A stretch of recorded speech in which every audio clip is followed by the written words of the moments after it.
Hello everyone, if you're new to my channel, consider liking and subscribing. It will make me feel wonderful if you do that. Thanks. By the way, I also have another Naruto and Luffy fanfiction channel. If you are interested, link is in the description. Logia Luffy, Yami Edition, by Wolvenstrom. A little mix-up in produce results in a traitorous man with a mouth full of rubber, and a happy-go-lucky boy with a darker edge to him. Possibly Luffy/Boa. Big shout out to the warlords of this channel.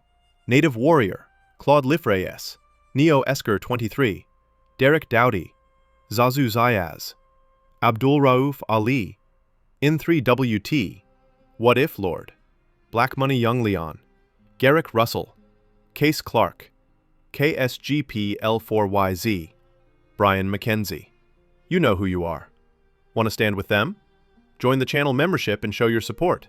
Adios. Like I said last chapter, going out to sea without a sense of direction or any provisions is not the smartest thing in the world to do. Especially if you're known to eat several times the amount of a normal human being. So it was no wonder that Luffy was on his back, twitching in hunger. So hungry, he moaned. Zoro rolled his eyes at his new captain. He was hungry too, but he wasn't complaining about it. He was too busy complaining about Luffy's idiocy. For the last time, use your powers to pull in some fish, he said in an annoyed tone. Can't I can only pull in what I can see, the young captain said tiredly. Can't you just pull in a lot of water and sort out the food? We can't just keep floating about without rations. Luffy shook his head. I've tried that before. The fish always end up an uneatable pile of guts. Unless you want me to try and drag up a sea king. One. Zoro growled and shook his head. Well, we wouldn't even be in this mess if you could actually sail us to the nearest island. What kind of captain doesn't know how to navigate? I don't see what the big deal is. Haven't you been doing the same, floating about looking for bounties, retorted Luffy. I only do that when I needed to eat. I left home to find a certain man, but when I realized I couldn't find my way home I had to find some form of work. There isn't much out there for a guy who can't stay in one place for long, Zoro lamented. Oh, so you're lost too, the captain of one said. Zoro just looked away. This is ridiculous. If neither of us know how to navigate, then we won't be able to survive the East Blue, let alone the Grand Line. The next member of our crew definitely needs to be our navigator. Oh really? Luffy pouted.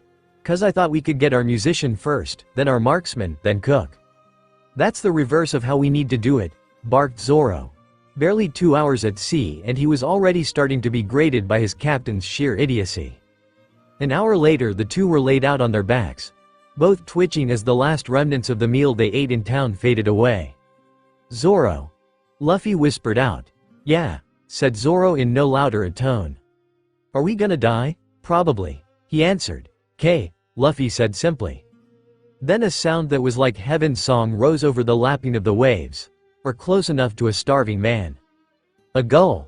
Food, Luffy shouted, shooting up onto his feet and raising his hand towards the bird. Careful, Captain.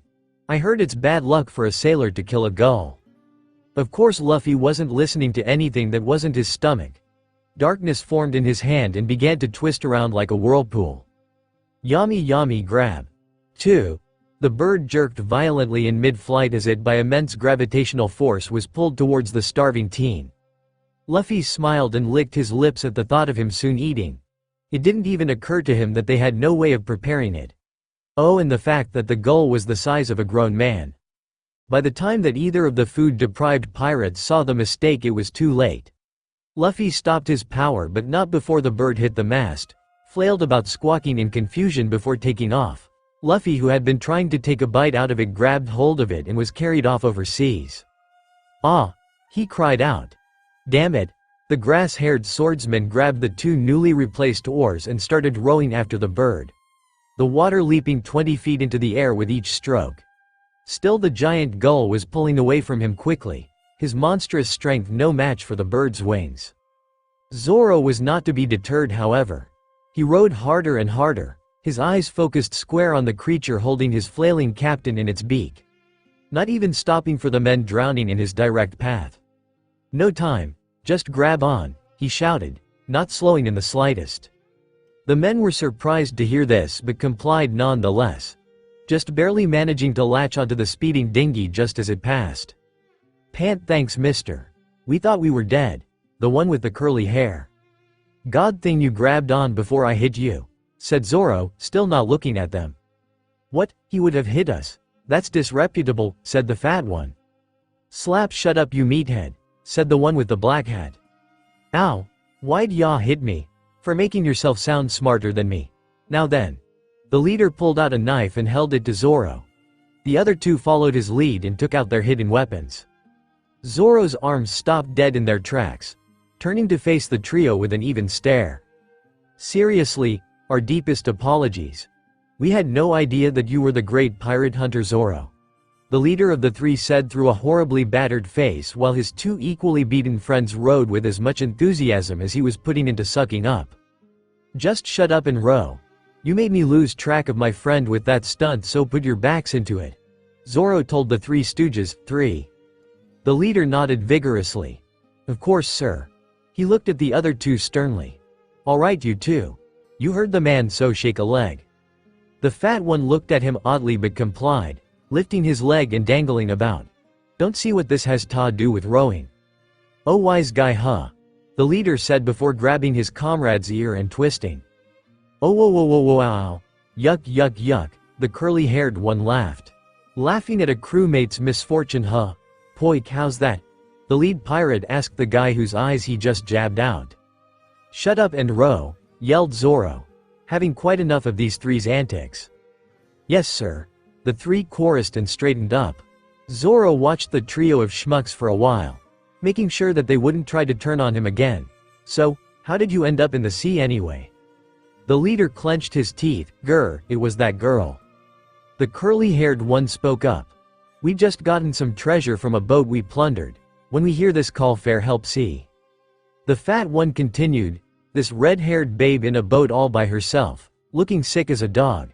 She says she'll give us her treasure if we help her. We gets aboard, find the chest is empty and she's already getting away with our boat. Then sees storm clouds roll in and boom, no more boat.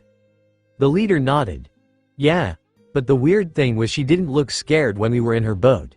She knew that the clouds would roll in at that second and hit us. She could predict the weather that well? Sounds like I found us a navigator. Monkey D. Luffy was normally a very carefree guy. The sort who never seemed to let anything get to him no matter what life throws at him, he always just laughs it off. Of course that would be difficult with his head trapped in a giant bird's beak. If he were on land he could easily pull it into his darkness. However, doing that would leave his cursed self over a large stretch of the ocean with no one to see him fall.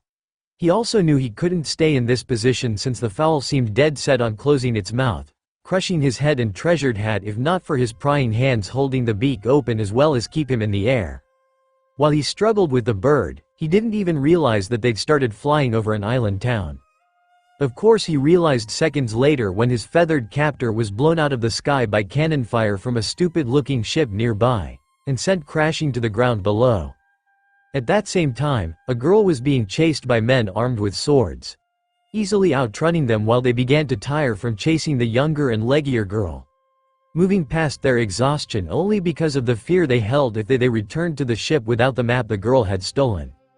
They were just about to catch up, though a man was clutching his chest in agony, when an explosion overhead caught their attention, and something hit the ground hard enough to kick up dust and smoke. "Og, that hurt," cried out a young male voice.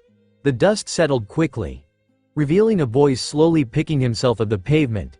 He looked lightly scorched and quite bruised, but it was difficult to tell if it was his. "If I find the jerk who shot at me," he said angrily. While Luffy was imagining what he'd do to whoever fired that cannonball, the thief hatched a plan.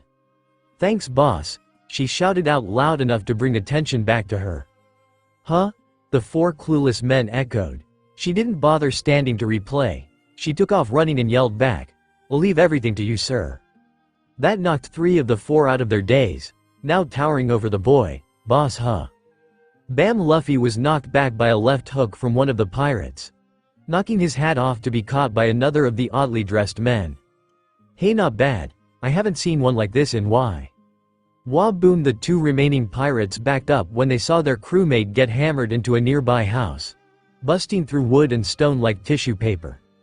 Luffy, with a fist still outstretched, picked up his hat from the pavement and put it back on, looking at the remaining two with uncharacteristic anger. "Don't touch my hat." Luffy dusted off his hands, satisfied with the mangled state of the guys who dared to try and take his hat. Clap clap clap. The Logia user looked up to see a girl sitting on one of the building roofs, smiling and applauding at the boy's literal show of raw strength. That pirate from before had been right about one thing. This girl was definitely attractive. She was slim and curvy, dressing in a white t-shirt with horizontal blue stripes and a pale orange mid-thigh skirt that showed her figure nicely. She had vibrant red hair that fell down to her neck, which framed a cute face and deep down eyes filled with excitement and mischief. "You're perfect. Exactly the sort of muscle I need for my business." She jumped down from her perch to land in front of Luffy, showing to be an inch or so taller than him. She stuck her hand out and smiled cutely. "I'm Nami, the thief who steals from pirates, and you are now officially my best friend." Luffy just looked at her hand for a second. Friends with someone who steals from pirates? Fat chance. He turned away and walked up to explore the town, not interested. "Aw, don't be like that." She pouted, putting her arms behind her back and leaning forward. This naturally was lost on the boy since he wasn't looking at her. Not used to a man ignoring her charms, Nami followed after him. He might say no now, but she couldn't call herself a woman if she actually believed that. Plus, with the way that Puddle in the wreckage was eyeing that hat earlier, it's got to be worth a pretty penny. She did so love pretty things. At the town bar, a party was going on. Rum was flowing like water as men staggered about with only each other for support in what they thought was dancing, singing songs that had no words or even a tune to hum by. But hey, when you're drunk, even the most tin-eared man was Sinatra. Men were laughing at jokes that hadn't been told and regaling each other with tales of their lives that they'd probably heard someone else had lived. Two men, though, were not taking part in the merrymaking. In fact, they were both angry beyond belief and scared beyond reason. One man, a large fat one, was on his knees begging for his life while his captain and lord of the town was staring down the end of his bulbous nose at him. "Where is my map?" he said evenly but coldly. "W here in the middle of searching, Captain Buggy." "We'll find your map shortly," the man groveled. The captain growled. "You don't know how many throats I had to slit to get a hold of old John's treasure map. The sheer amount of gold he buried is said to topped only by one piece." His underling scratched his head in embarrassment. "Well, sir, we accidentally left the key to the chest we were keeping the map in the lock. So now only the robber knows." "W. What did you say?" "IIS said only T the robber knows." "Rubber nose." The pirate relieved himself when he realized why his captain was angry. "Captain Buggy, please. It's a mistake in GUH." He began choking as he was pulled into mid-air by a mysterious force. "Steak? You think it looks like steak?" gasped Ben. "No, please." "Kill him," snarled Buggy. "No, I wanna live. BBOOMM." Whatever the cowardly pirate had to say was quelled by the introduction of a cannonball to his gut and the imminent incineration that followed. Buggy sneered at the explosion. Not even a drop of blood escaped it, as every trace of the former pirate was essentially erased from existence. Captain Buggy the Clown was not a pirate most would take seriously at first glance. In fact, you'd probably think him a pirate-themed circus performer. A red and white striped shirt, orange captain's jacket, sash and two-point hat. He appeared to have long blue tassels coming out of the hat, but that would actually be his bizarrely styled hair. His unattractive face was also heavily painted. A pair of crossbones in the dead center of his forehead, bright red lips, and the finishing touch being a brightly painted red clown nose placed over his. Oh wait, that's real. Yes, the one taboo that the Buggy pirates must never break. Never, ever talk about the Captain Big Red Nose. It wasn't easy for Buggy to be a feared pirate, especially since fear wasn't really what you'd think of when the criminal in question looked like Bozo's unfunny bastard child. So he had to be extra ruthless even with his own men, just so people's cheeks wouldn't bulge with held and laughter. Scour every inch of this town, find that map, and while you're at it, plunder everything of value. I don't want so much as one screaming brat to be left with a single berry. "Aye, Captain," said his first mate. "This is a really nice house. You must be a really good thief to afford all this," said Luffy, sitting at the table of what he supposed was Nami's house. Nah. Nami corrected. This place is like the rest of the town, totally abandoned. So what happened to the people? Nami looked at him strangely. You're kidding, right? Everyone left to get away from that pirate Buggy and his crew. Buggy. Buggy. Didn't Shanks mention him once? Wondered Luffy, trying to dredge up a conversation he once had with his idol, which for all he knew could have been, I knew a guy named Buggy, the end. Nami took the boy's concentration for shock and fear. You've heard of him then? I don't know anyone who hasn't. A pirate with a short temper and a love of cannons is never a good thing. He'll destroy a whole town just for making fun of his nose. Not to mention that people say he's eaten one of the devil fruit, giving him a power no one outside his crew has lived to tell about. Oh, is that all? Luffy said, brushing the threat off. This is no joke. Buggy could destroy the town. The people ran away as soon as they heard he'd docked, Nami yelled in his face. I get it. And since you're a thief, you're taking everything of value from these empty houses, right? Nami backed up a step, disgust on her face. That's horrible. I only steal from pirates. Luffy waved his hands in a warning gesture. Calm down, I didn't know that. The girl did just that, taking a deep breath. Luffy continued. So why are you a pirate robber anyway? I mean, someone who robs pirates has to have a good reason, and it can't be to be a marine, otherwise you do more than just call yourself a thief. Nami looked at the straw-hatted boy strangely, quite unable to believe something too intelligent could come out of his mouth even after knowing his for barely a half hour. Well, if you want to know, I'm trying to raise 100 million berry to buy a village, Nami said, smiling. Whistle a whole village. You'll be doing this for a long time before you get that much. No problem, she said, and pulled out the map from somewhere. This is a map to the treasure of a Grand Line pirate I stole from Buggy. Pirates in that cursed sea carry more on them than every pirate in this blue put together. So I'll get enough cash to buy the village I want 10 times over with what I'll find. That is after I take whatever Buggy has, she said, grinning. Luffy SH expression. Uh-huh. Those guys have more money for a reason. You really want to go up against them? The grin on Nami's face didn't fade a bit. That's why I'm asking you to team up with me. Between your strength and my navigation abilities, there's nothing we can't do. Luffy thought about that. Like for a nanosecond. He wasn't sure at first, but the word navigator sold him completely. Alright, you should join my pirate crew as the navigator. Then the Grand Line will be a cinch. Pirate, the word jabbed into the red-haired girl's mind like a knife. A word she hated more than anything else in the word. You're a pirate? She whispered out. Luffy nodded. Yup, just started. You'll be my second crew member. No way, she screamed. Luffy looked confused. But I thought you wanted to join? HMPH, that was before I found out you were a pirate. If there's one thing I can't stand, it's pirates. She marched up to him. So I'll just take that valuable hat of yours and leave. She reached for the hat right before Luffy put his hand over it. No way. My hat is not valuable, he shouted. Yeah, right. Then why'd you pummel those guys for touching it? She asked in a patronizing way. I meant it wasn't valuable like money-wise.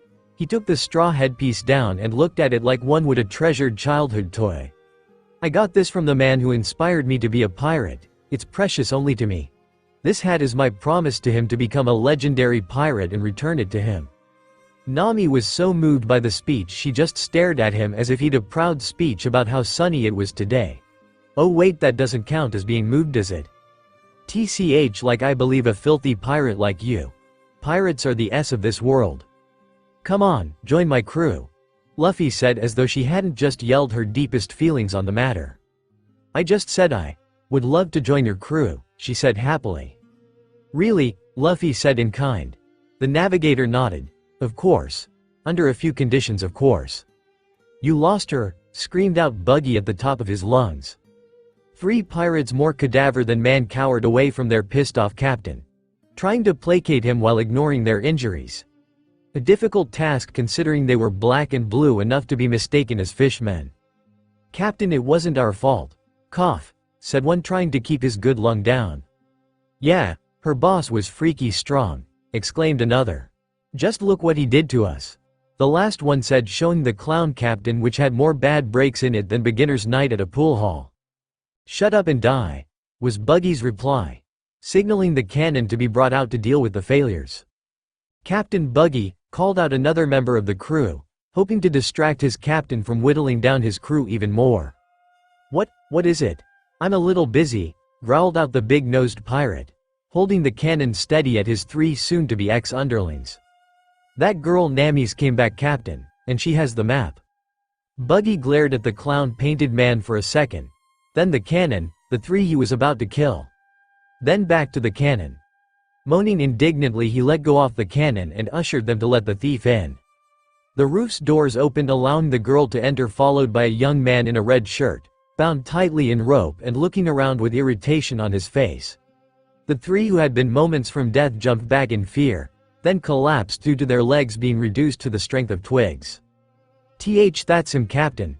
Her boss who fell out of the sky and kicked the crap out of us, said one gibbering pile of jelly. Buggy eyed the rope-bound boy. He certainly didn't look all that threatening. In fact, he hasn't seen anyone who looks less like a pirate since. Maybe he should keep an eye on him. Slowly he turned his attention from Luffy to the traitorous girl holding the rope. He knew better with this one since she was smart enough to outwit his men. Then again, he didn't pick them because of any particular intelligence. So girl, he said dangerously, why'd you come back? Did you realize that you possibly couldn't defeat me? Nope, she chirped with a smile.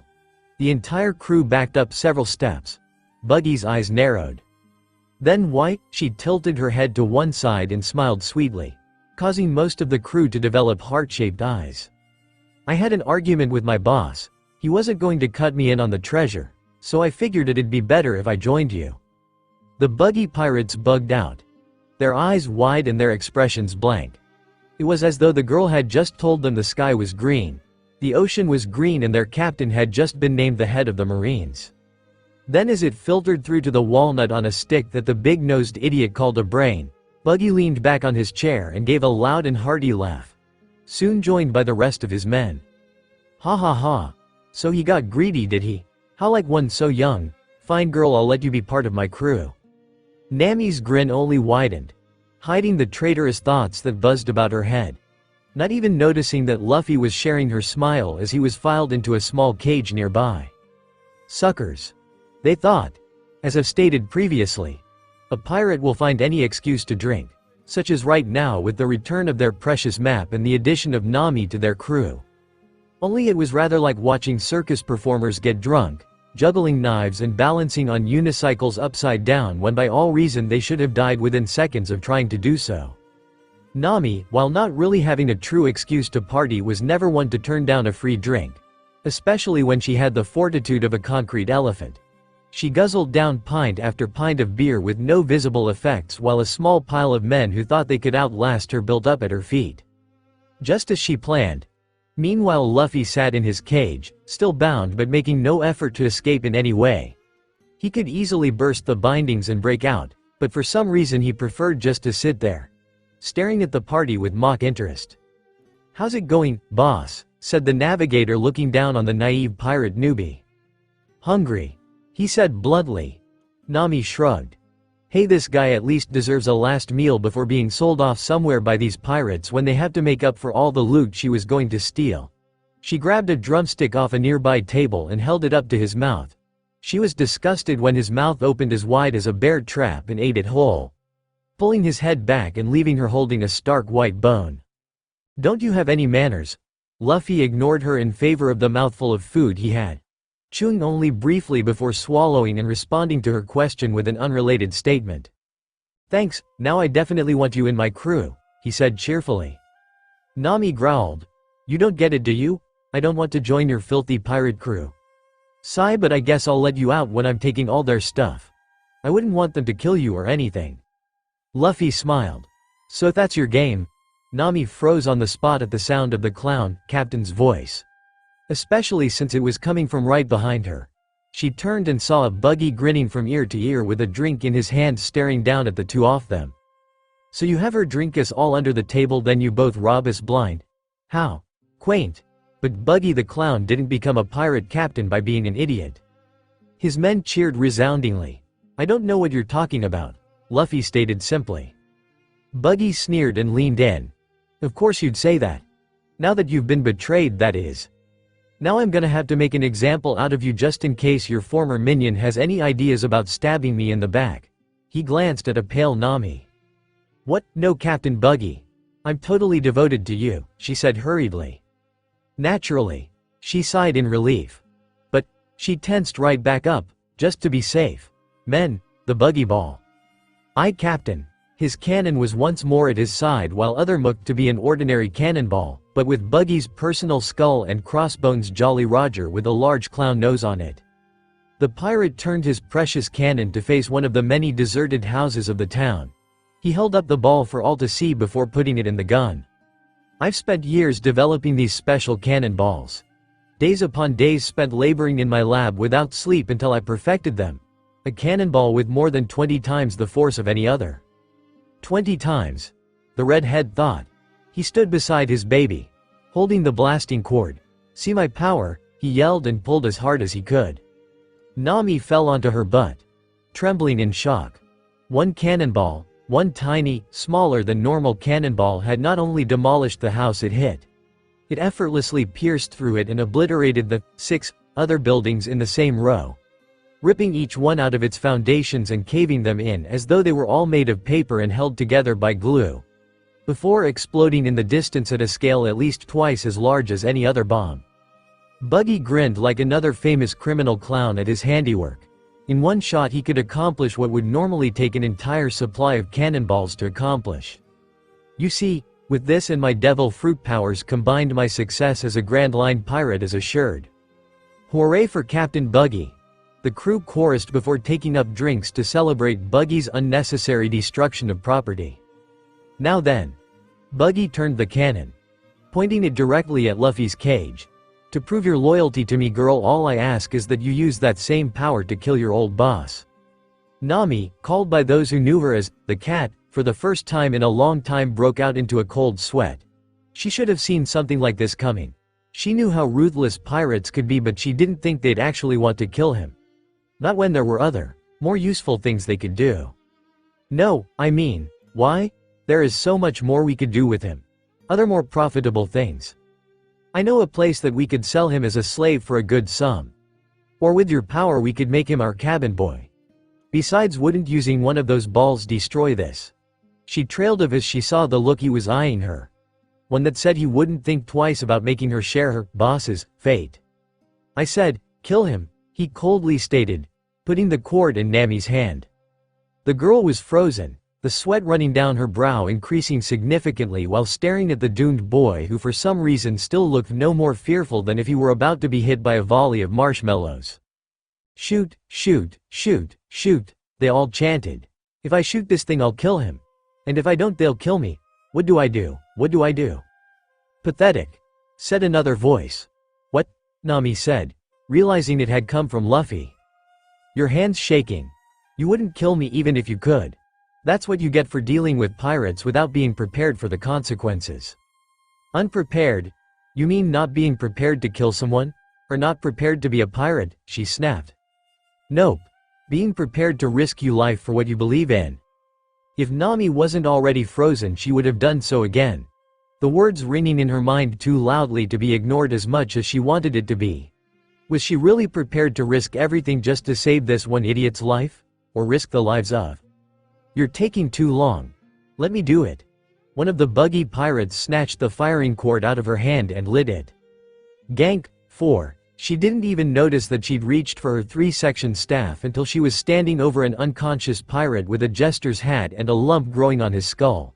By then it was too late. Buggy's pupils vanished in rage. 5. I knew it. I knew someone. Who hesitated like you could never be a pirate. Who'd want to be a pirate anyway? The girl snapped back. Pirates took everything I ever cared about. I hate them more than anything. Luffy watched the yelling match. So that's why she said she hated pirates. Well, that was all well and interesting, and his decision to make her part of his crew had returned, but TSSSSSSSSS. The fuse was still lit. The acrobatic pirates swarmed Nami, effortlessly moving past her staff strikes to swipe at her with their weapons. The girl was no slouch either, but against professional acrobats she was at a slight disadvantage. She managed to get them to jump back from a particularly vicious swipe before grabbing onto the burning fuse. Naturally, this caused some discomfort. If it wasn't for her hands being as rough as they were from her travels, they'd be useless for a long time. Though she saved Luffy, her turning her back gave the clown squad enough time to launch themselves at her with intent to make skish kebab. Then again, they didn't expect to collide face first with an iron bar that appeared out of nowhere. Roronoa Zoro stood in the path of the 4 clown-faced pirates. 2 sheathed swords parallel with each of their faces. The blades not moving from the force a millimeter in his iron grip.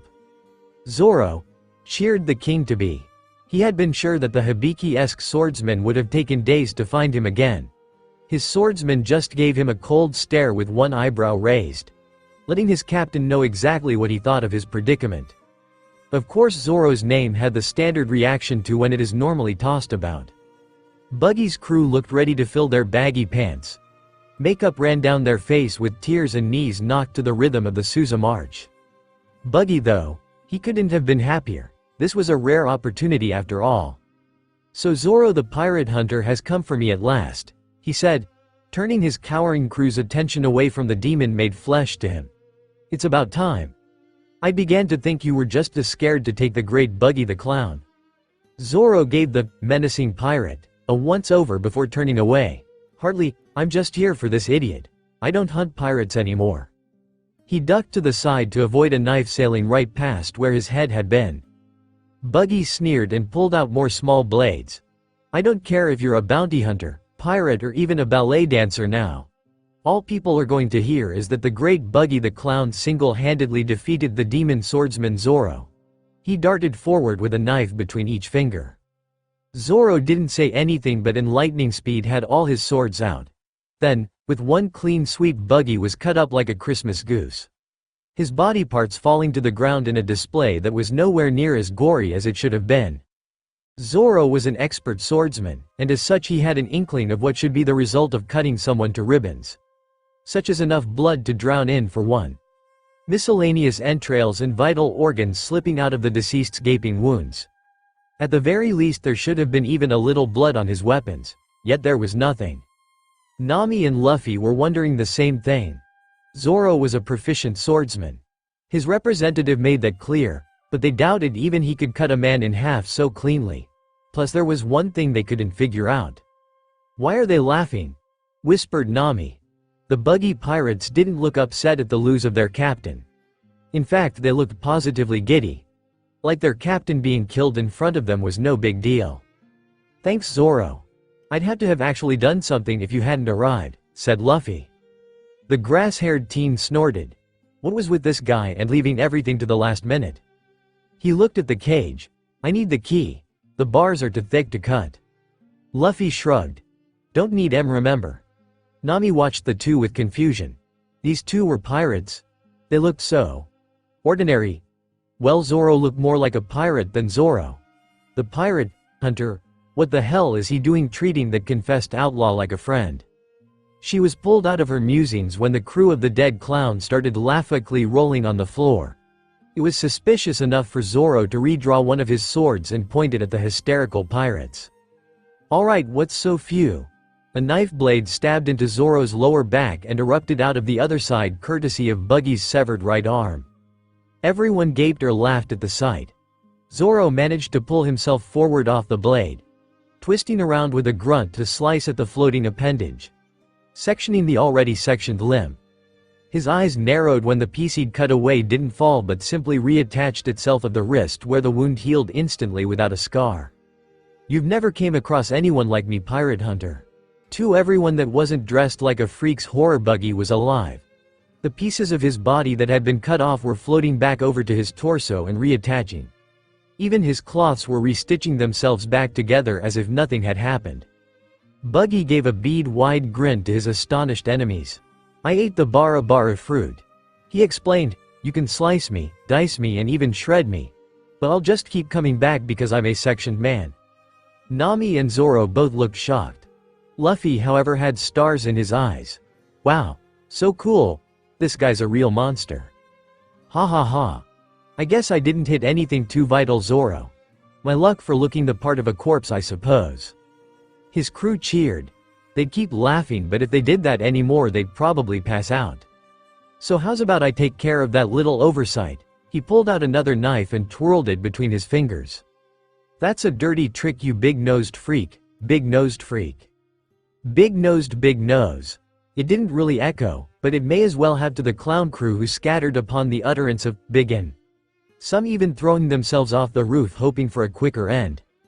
Buggy's pupils vanished in what I call AWS, or angry white eye syndrome. Snarling, he pointed his arm at his insulter, which then shot off at the elbow like a gun. His weapon aimed to stab Luffy right between the eyes. The Straw Hat Pirate smirked. Then the work faded to black. CPN, Captain. Loud yelling roused Buggy from a sleep he didn't remember entering. Moaning, he lifted himself off the ground. Strange, he didn't remember lying down. Captain Buggy. Are you alright? Groggily, Buggy faced his crewmate and nodded. His head throbbing too much to notice the man was covered in blood and wounds. What happened? He muttered out. The pirate shook his head.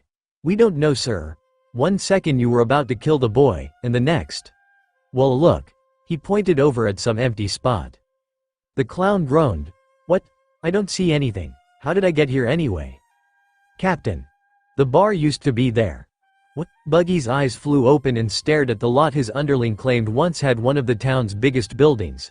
Now nothing but a dusty lot without as much as a sliver of wood or the faintest hint of booze that had permeated the air from the heavy drinking they'd been doing. He looked around for anything to tell him he was being lied to, but everything he saw matched with what he remembered surrounding the pub, without a pub to surround. The clown pirate continued to stare into empty space, leaving his subordinate to fill in some blanks Buggy most likely had but couldn't voice. I don't remember much, sir. Just everything going black, then the sensation of being pulled and squeezed. Then rocketed through the air until I hit pavement. It happened too fast for anyone to get any bearings. And, the Straw Hat? Buggy said in a daze. Another spoke up, just picking himself up there. Gone, Captain. The whole crew is here but him. Zoro and that backstabbing girl are long gone. Find them, he screamed louder than he ever has. Tear this town apart if you have to, but find them.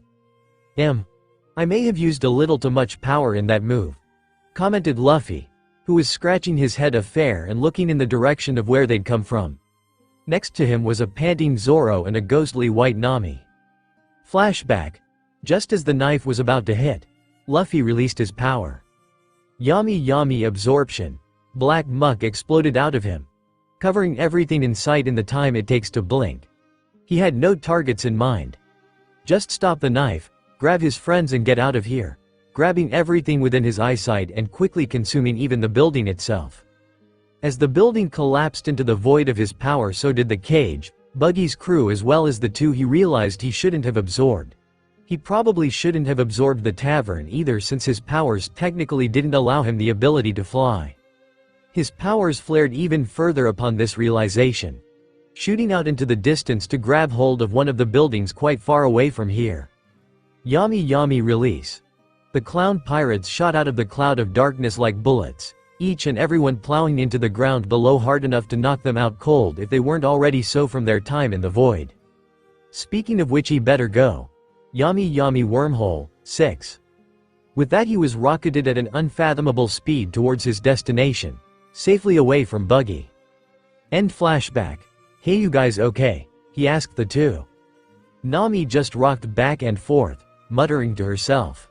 Zoro dragged his knees up, balanced himself on his arms, then got into a standing position. He looked at Luffy's smiling face before grabbing the boy's vest and raising him over his head. Never do that again. Sure. Luffy said nervously. Nami kept rocking, staring directly ahead.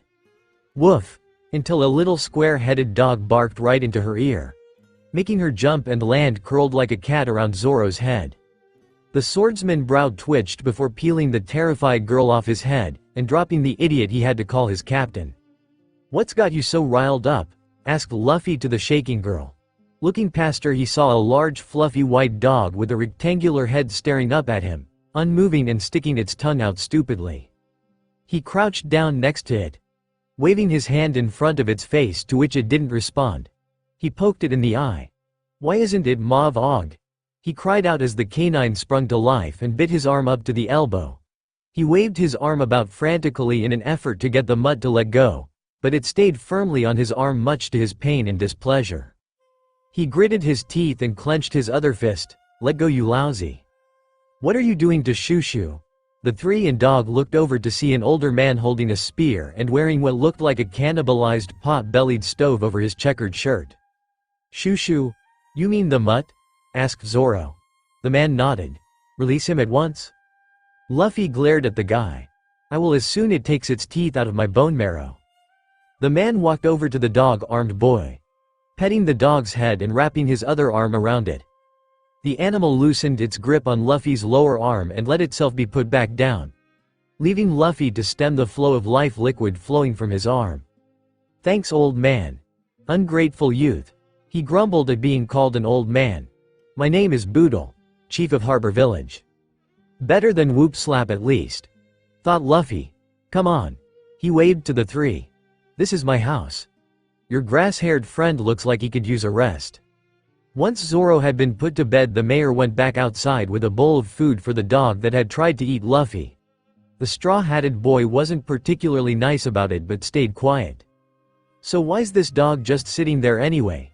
It looks like it's been stuffed, said Nami, noting that it was sitting in front of a store that simply said, pet food. 7. Why the mayor of an entire town would live next to a pet food store was beyond her. Shushu hasn't really moved for the last 3 months, the mayor said sadly, not since his owner told him to watch the store. Luffy's eyes widened in amazement. It hasn't moved because it was told not to? That's incredible. Boodle smiled. A loyalty and companionship beyond most humans. Dogs especially loyal. Shushu isn't the first dog to carry out his owner's last wish, and he won't be the last. Last wish? Boodle nodded. His owner, a dear friend of mine, died of disease while in hospital. Shushu knows that his master's gone, but guards the store still in loving memory of him. Sniff, that's beautiful, choked Luffy. Nami rubbed her eye as well. R.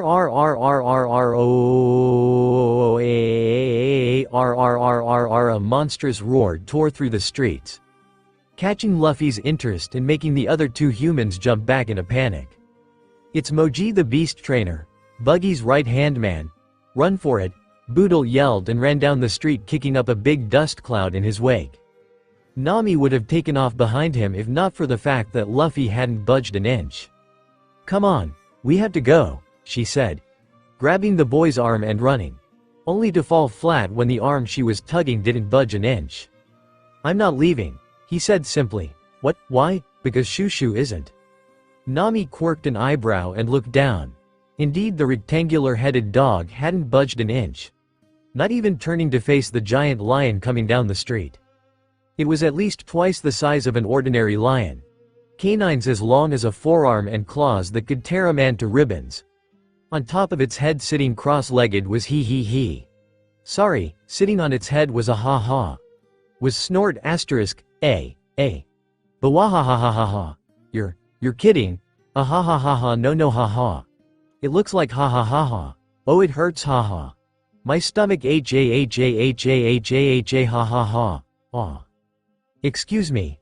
The man sitting on top of the lion's head wore bag pants and a yellow sash, furry shoes that looked more like slippers, a fur-lined top that covered only his pecs and, I kid you not, what looked like a furry wraparound hat that had cute little bear ears sticking out of it, like a little boy whose mother made him dress up in a teddy outfit.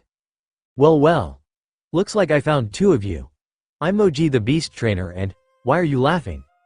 Nami had her hand over her mouth trying futilely to hide her mirth. Luffy was outright slapping his knee in laughter. Haha, what's with the stupid hat, haha, Luffy managed to get out between laughs. Moji's forehead bulged with veins. How dare you? This is my hair. That didn't make their laughing stop any. In fact, since Nami joined Luffy in grasping her sides and knees, it probably made them laugh harder. Kill them, Richie. With him still on the beast's head, the lion, Richie, lunged at Luffy, who was still laughing his ass off. Richie was on top of him in an instant, jaws poised to eat him whole. Moji sneered at the sight. right before a sudden halt made him fall forward of his giant pet onto the cobblestones head first. He quickly stood up, rubbing his head. "Richie, what did you do?" Both he and his lion sweat dropped at the scene before them. With almost no effort, a still giggling Luffy held the lion at bay, holding the bridge of its nose and exerting what looked to be only minimum effort. "Stronger than Richie? Impossible. Richie?" The lion complied and slammed one of its powerful paws into the boy's unprotected side. Too distracted by the yell to notice the lion's paw coming for him, Luffy was thrown into and through a nearby house on the other side of the street. Moji smirked at his lion's handiwork. That was one down. Now that the girl had stopped laughing long enough to resume being terrified, he could make it too. "Richie, take care of this girl." The lion, however, wasn't listening. It was heading over to the store Shushu was sitting in front of. "A pet food store, huh? Oh, alright. Eat your fill. I'll take care of the girl." The hat-haired sneered, taking out a whip and glaring at Nami. 4 seconds later, "Mew mew mommy. I don't want the cutesy haircut. They'll laugh at me again," said the mangled bruise that was Moji the lion tamer. "Wow. Didn't even need my staff," commented Nami about how easy it was to beat the guy. "That's what you get for letting your lion do all the work." Yipe. Nami was pushed to the side as a white and red all-over bundle of fur was knocked into her by a hungry lion. Richie crashed through the store's doors, gobbling up everything in sight, destroying everything to get at more food. It knocked over a lamp that, because the place had remained untouched for so many months, still had oil in it. The crashing to the floor caused the smallest of sparks, but it was enough to make it light and send the whole wooden building ablaze. Richie jumped out of the doors just as flame exploded out the doors. A box of pet food in its jaws for when it's hungry later. It put the box down for a second, grabbed Moji's foot in its jaws, then tossed the bloody man onto his back.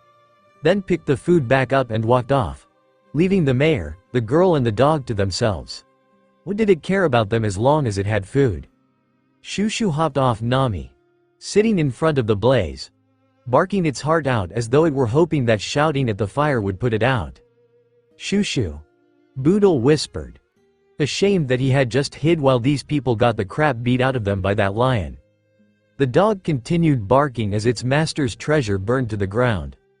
Nami clenched her fists in rage. She didn't blame the lion.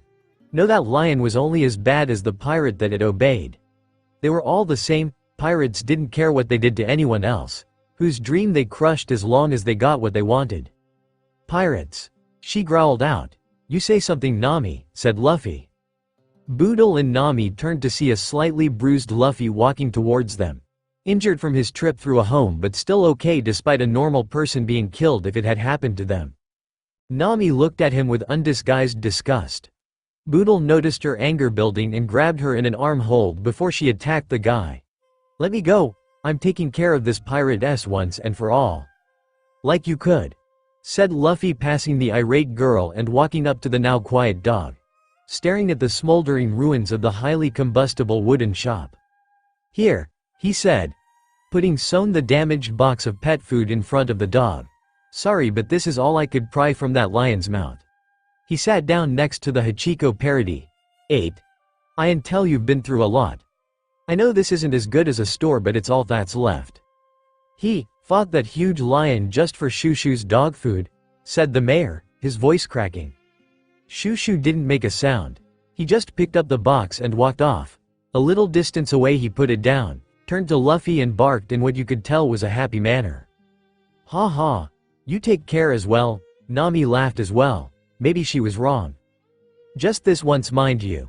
Elsewhere, Moji," shouted Buggy, staring down at the puddle that used to be his first mate. His lion was no better.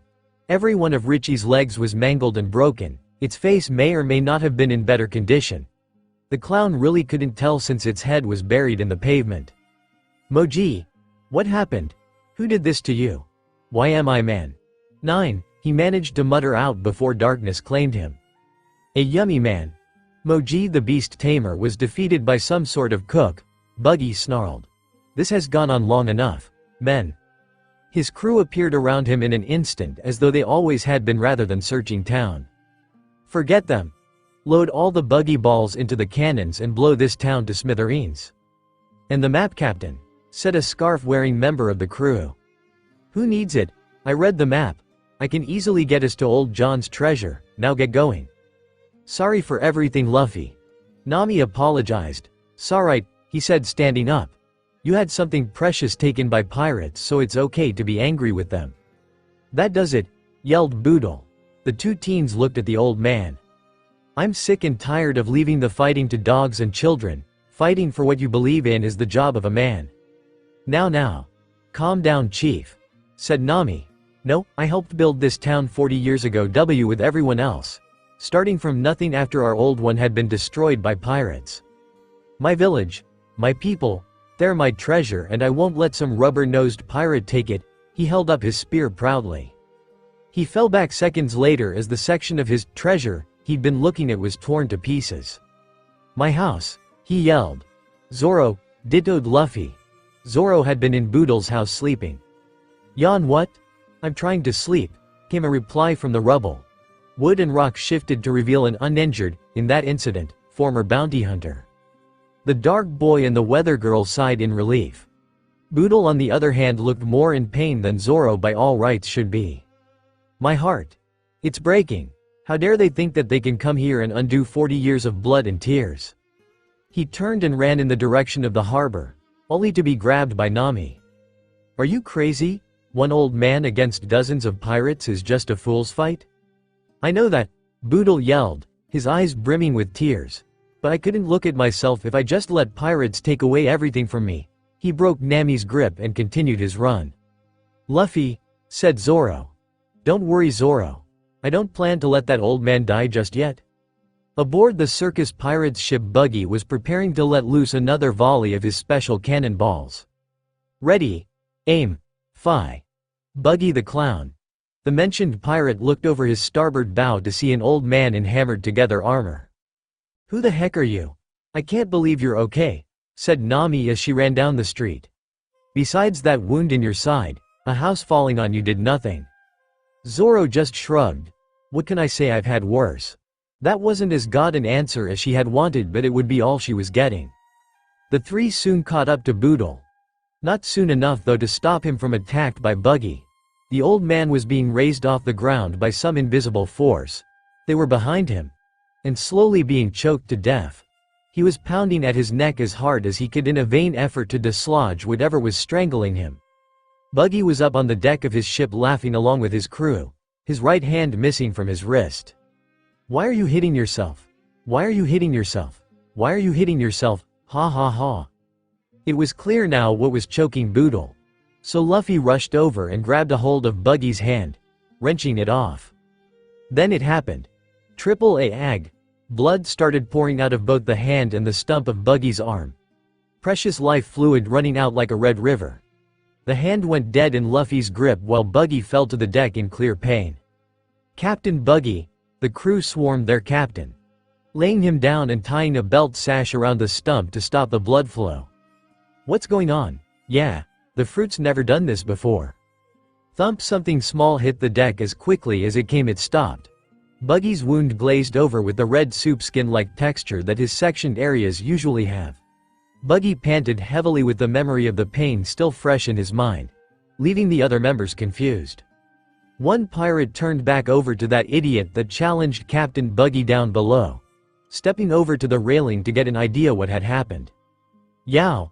The crewman turned back to Captain Buggy, spinning on his heel as he did so. "Captain, what's wrong?" "My hand," he said through bitten lips. "Your hand? Get off my hand, you idiot." The pirate looked down and was quite embarrassed to see a twitching hand under his feet. Sorry," he stuttered out and lifted his foot. The hand floated back to the fruit eater where it reattached seamlessly. Buggy ignored the crewman's little incident. He was far more interested in how he started dying just there. He rushed to the side of the ship and looked down.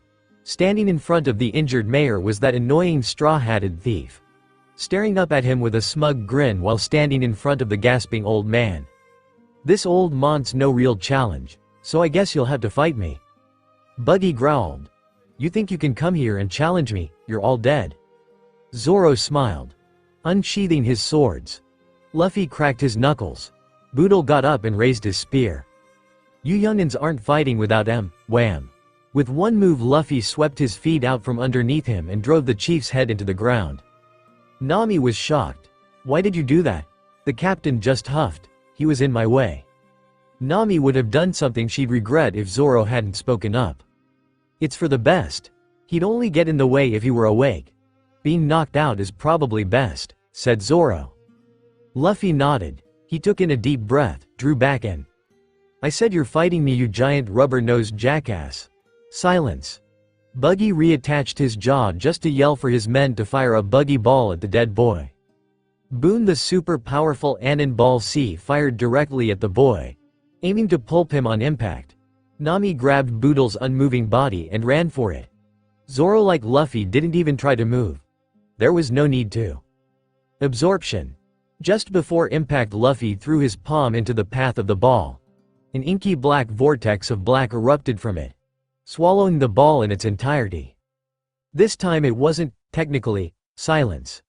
The assembled clown pirates and navigators stared open-jawed at the display of power, making that weird sound where people just mouth words without actually saying anything. Hey, Luffy called up to the deck, you want your cannonball back? The buggy crew registered what he said seconds later, jumping overboard just as Luffy said, release. The ball shot out way faster than before, hitting the boat and exploding a mile away as soon as he vocalized the E. Buggy's boat was reduced to flotsam and jetsam, and the criminal crew who had been caught in the explosion were blasted forward into buildings, pavement, and even the water hard enough to send them to dreamland. Except for Buggy and that weird guy sitting on a unicycle. The charred and battered clown stood up, looking at Luffy with a mixture of fear and anger, teeth clenched, eyes wide. What the heck are you? Luffy let the black smoke climb over his body and let it rise to the heavens once more. I'm Monkey D. Luffy. I ate a devil fruit. I'm a Yami man. Yami man, Buggy thought angrily. He whipped his head around to find Moji. You idiot, it wasn't a Yummy man. It was a Yami man. Moji didn't respond, which, considering all he's been through today, it was a miracle he was still alive. Don't you give me the silent treatment. He picked up his first mate by the head and lobbed his body at Luffy, who in turn decked Moji once more and sent him into the horizon. At the shelters just outside town, I think there's a fight going on, said one villager. It has to be the Navy. No one else would go up against Buggy like this, said another. How do you think it's going? Crash. Something fell from the sky, hitting the ground with tremendous force. The people walked up to the mass inside the hole, unsure what to make of it. It, kinda looks like a raw slab of meat. Nah, it's one of them modern sculptures. You're both wrong. It's an animal. Poor thing must have gotten in between the fighters. While the villagers quarreled amongst themselves as to the identify of the non-sapient-looking mass, said mass twitched, moaning through a fragmented jaw as it somehow regained consciousness. Please, for the love of all things sacred, end this joke already. Yeah, I think he's had enough. Buggy growled. So you beat Moji, huh? Not all that impressive without his lion though, so it's no great feat. Everyone's sweat dropped. We beat him because you threw him and he was already out, you big-nosed idiot. Buggy's eyebrow twitched. He grabbed for his knives but a voice stopped him. Captain, don't lower yourself to their level. I'll take care of them, his other officer said. Kabaji the acrobat looked more like a pirate than his court jester of a captain. He wore white pants with a light-chested except for the dark blue coat with torn of sleeves. A blue and white checkered scarf covering his mouth and yellow and green striped hair that covered half his face. Hey, I said he looked more like a pirate than Buggy. Not that he actually really looked like one. Buggy nodded. Fine, you know I don't like to fight angry. Kabaji rolled his eyes, then charged. The unicycle-mounted pirate dashed at Luffy with speeds never before seen by someone on a mono-wheeled vehicle. He drew his sword back and stabbed at the boy. Clang, with the blade in his mouth, Zoro parried Kabaji's attack. Then with his others he slashed at him, leaving a shallow X-cut on his chest. Kabaji hopped back, somehow able to stay on his ride without falling over. Not even acknowledging the blow, he lowered his scarf and inhaled. Carnival trick. Old Mont's drunken breath. A belch of fire spouted from his mouth. hardly enough to burn but enough that Zoro shut his eyes, leaving Kabaji enough time to spend a kick into Zoro's wound with his point-toed boot. "Ah!" the swordsman cried, collapsing to one knee and grabbing his once more bleeding midsection, the sword in his mouth clattering to the ground. "That was a cheap trick," yelled Nami. Luffy grabbed her arm and pulled her back. "What are you doing? He needs help, leave him," he said. "This is Zoro's fight. We can't get in his way." "But," she said half-heartedly, like she could really do anything to help. "Carnival trick. Murder scene steam." He stuck his sword into the ground and pulled it up, dragging up a lot of dust which he then spread around, spinning his sword like a fan, obscuring everyone's vision. "Steam? This is just a bunch of dust," Zoro mocked. Instead of giving a cliché snide remark, Kabaji appeared out of the steam, forcing Zoro to bring his two remaining blade up to guard the weapon aimed for his head, allowing the acrobat time to put his foot in Zoro's side again. Zoro was again flopping on his back, biting his lower lip hard enough to make it bleed. The unicyclist rode a small distance away to enjoy the sight. "I'd laugh if it weren't so pathetic. So spare us both and go to hell." He went full tilt at Zoro, sword swinging like mad. "Zoro! Kill him!" Shamed to the relief and shock of both parties, Zoro was able to deflect Kabaji's blow, tossing the balance expert of his wheel and made him go skidding. "Huff huff, no more tricks," he said before taking his swords to the unicycle and slicing it into scrap. Zoro fixed his glare on the shocked skunk-haired pirate, putting his third sword back in place. "Now then, do you think you can fight me like a true swordsman, or would you like me make my wound worse to make it more even?" he said with as little sarcasm in his voice as someone who doesn't understand the word could manage. Kabaji ground his teeth hard enough for them to crack. "That was my favorite unicycle. Do you have any idea how hard it is to find a bike seat that's actually comfortable?" "Did you really just say that out loud? I'll kill you," he attacked. As if a fake swordsman like you could, Zoro charged too. While the fighters were distracted with each other, the thief was quietly scheming. Scanning the area, she realized that out of the entire fleet, Buggy and Kabaji were the only ones left standing. That meant no one was guarding the treasure back at the warehouse near where the tavern used to be. The warehouse Buggy stored all the loot he plundered from the town. On the downside, Buggy probably had the map on him right now, so she had a fat chance of getting it, for now at least. She just needed a distraction. Fortunately, she had a human smokescreen right here. "Hey Luffy," she said, drawing a single eyeball away from the fight. "You think you can keep Buggy busy?" "What for? I'm going after his treasure. But I'm not exactly equipped to deal with a fruit eater. So while I go get the treasure, it's your job to get that map of the Grand Line he's got it?" The Logia user mulled it over for a few seconds before nodding. This pleased the girl. "Good. If everything goes well, then I may consider working with you again." "You mean you'll join my crew?" he said excitedly. More like temporary partnership, from time to time," she said, and took off down a back alley in the street to avoid being spotted. Meanwhile, the fight between the swordsman and the trickster continued. Despite claiming to be a swordsman, Kabaji and decided to sheath it, i.e. eating it, and pulled out several large spinning tops from who knows where, spinning despite never being seen started up. "This is the greatest attack of my sword style. Carnival trick 100 kamikaze tops." The few he held multiplied into 100 already spinning tops from seemingly nowhere, coming at him with surprising speed. However, surprising speed to someone who dealt with blinding speed might have well as been molasses speed. Zoro effortlessly destroyed the toys heading for him, taking all 100 down with only a few swings of his sword. "Is that the best you've got?" he taunted before realizing the acrobat was nowhere to be seen. "Carnival trick." That came from above. Zoro looked up to see Kabaji hovering in mid-air, body pointed down with his sword at arm's length in front of him. Dive from the big top. 10. The move was perfect for a circus performer. Big, flashy, and all too obvious. He just had to move in. "Ah!" Both swordsmen were drawn to Buggy's yell, holding the stump of his arm in pain.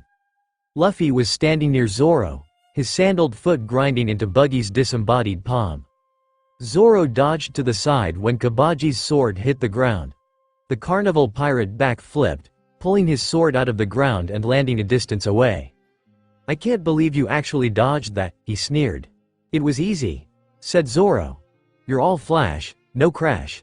You're not a swordsman using acrobatics, just an acrobat holding a sword. Fine. Then I'll just beat you with my sword skills then, Kabaji charged Zoro once more. Zoro crouched down, Oni. Jiri. This time the wounds on Kabaji were not shallow. Blood erupted from him following the trail of 3 deep cuts courtesy of Zoro's signature move. Well, that was. Aya. Sigh. He collapsed onto his hands. The strain of his injury getting to him. Luffy. Don't worry Zoro. It's my turn anyway. Luffy grinned, popping his shoulders and letting black smoke rise off himself again. Buggy stared at him. Another knife appearing in his hand as though from nowhere. What makes you think you can beat me? True, you have an interesting paramecia ability. But you're just a thief, and a thief can never beat a pirate. Luffy's grin only widened in anticipation. Actually, my grandpa called my powers Logia. Logia? Oh boy. Thought the clown. And second, I'm not a thief. I'm a pirate. The darkness exploded out of him, reaching out and latching onto anything it could grab. The entire street was soon awash with black except from a small patch where Zoro was resting and where Buggy was standing. Darkness crawled up the houses, eating them. Buggy was terrified. One of the reasons he'd came to this blue was because no one strong was really here. Especially not the high and mighty Logia users who all almost completely localized in the Grand Line. Tears and other facial liquids poured out in quantity. You're gonna destroy this town just to get me? The darkness stopped spreading, receding back to pool around and over the boy who made it. Oh right. The villagers wouldn't be happy if I ate their town, would they? He said vainly. Buggy's sweat dropped. Is this kid really a pirate? Are you for real? What kind of pirate are you to do such a considerate thing?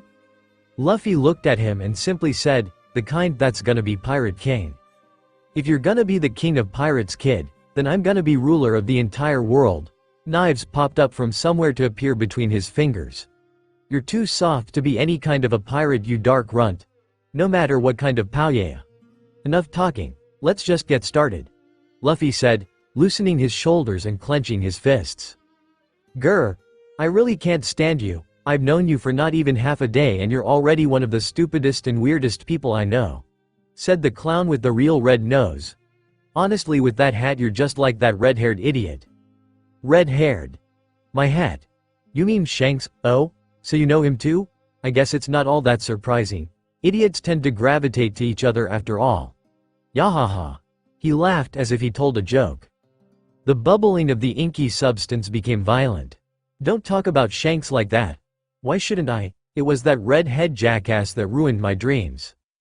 Flashback now with biased narration. I was once a cabin boy on one of the greatest crews ever to sail the Grand Line.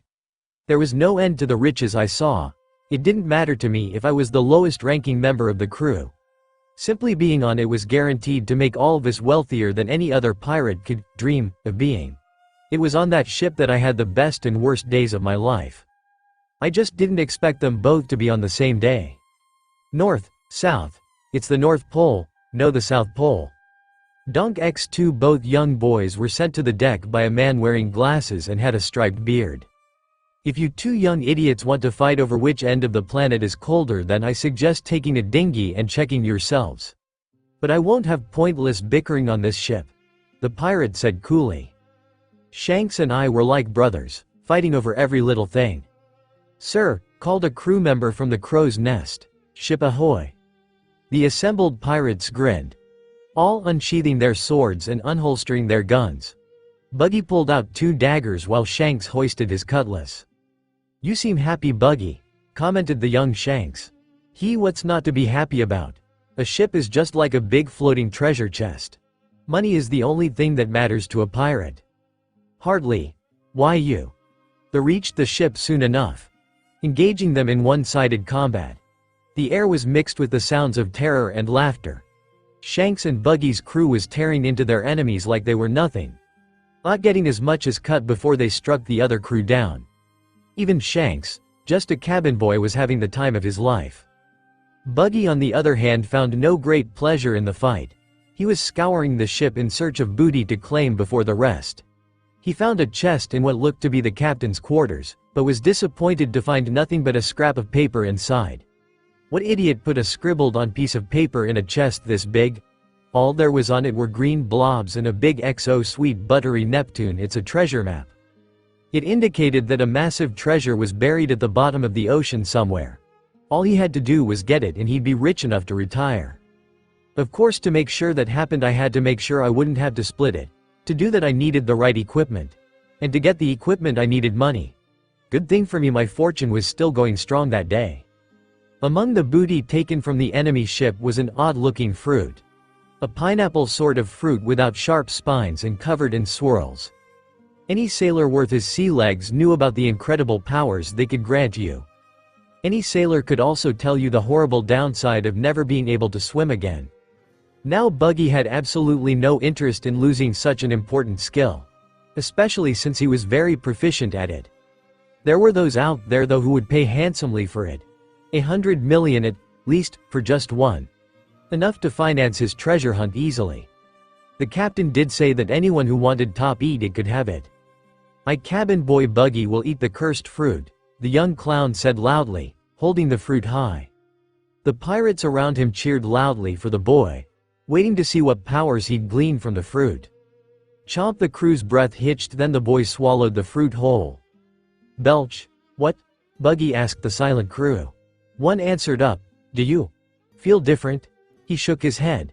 Not really, he said and walked off, leaving the pirates behind to wonder what went wrong. As soon as he was out of sight, a massive grin split his face.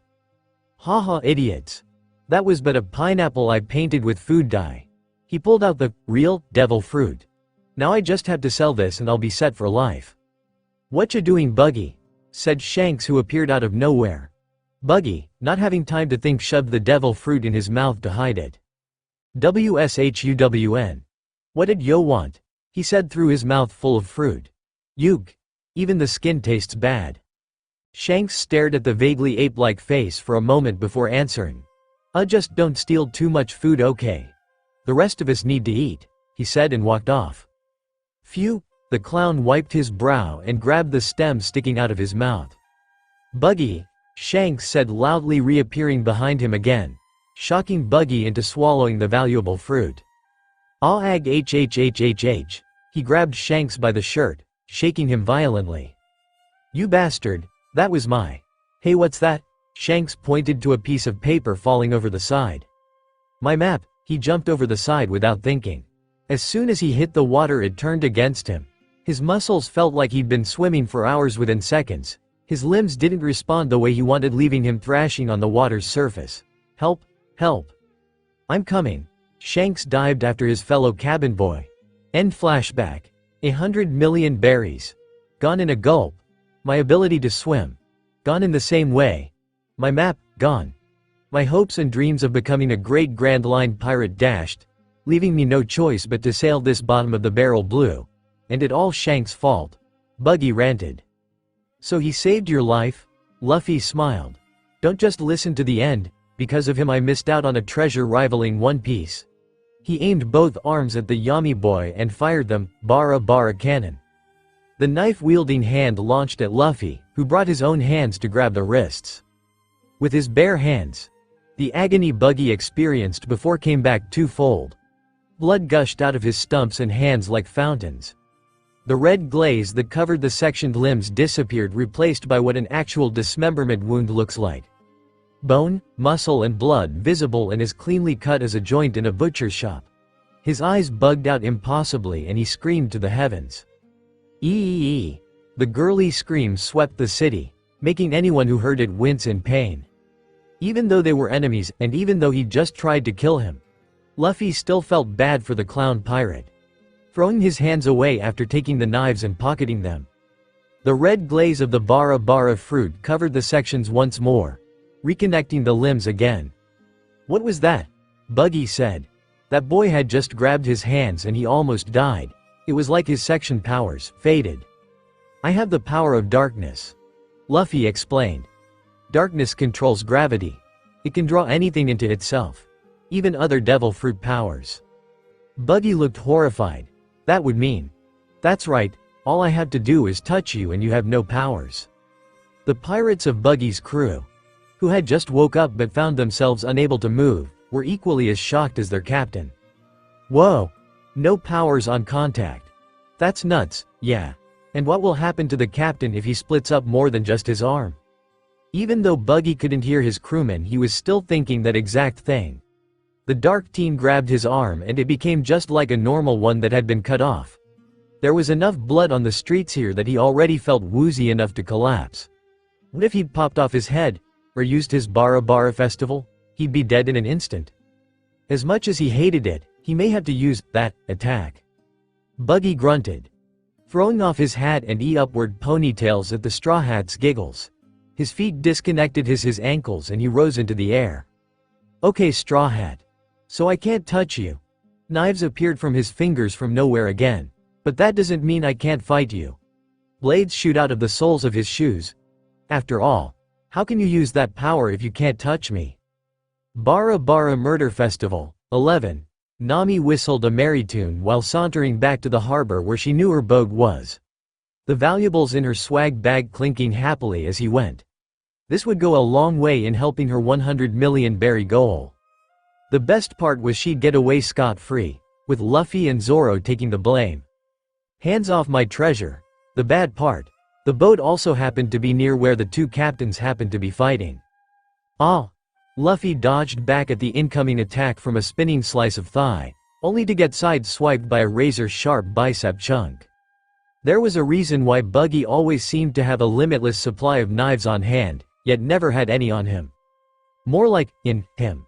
With his sectioned body, it was all too easy to store dozens of knives of varying size all around his body, all of which split out of his skin in an instant to cover each section in razor-sharp steel, making it all but impossible for Luffy to touch them. He couldn't absorb any either. That required conscious knowledge to do. With all the dozens of deadly knife-wielding pieces flying at him, he couldn't focus enough to take in any of them. Up above, Buggy's disembodied and spiny head laughed deeply despite not having access to his lungs. Is this all a mighty Logia user can do? Come on.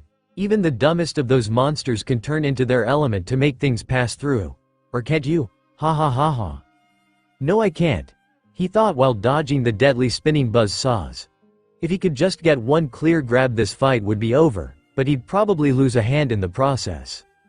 Come here. A swirling vortex appeared in his hand, drawing what looked like Buggy's neck towards him.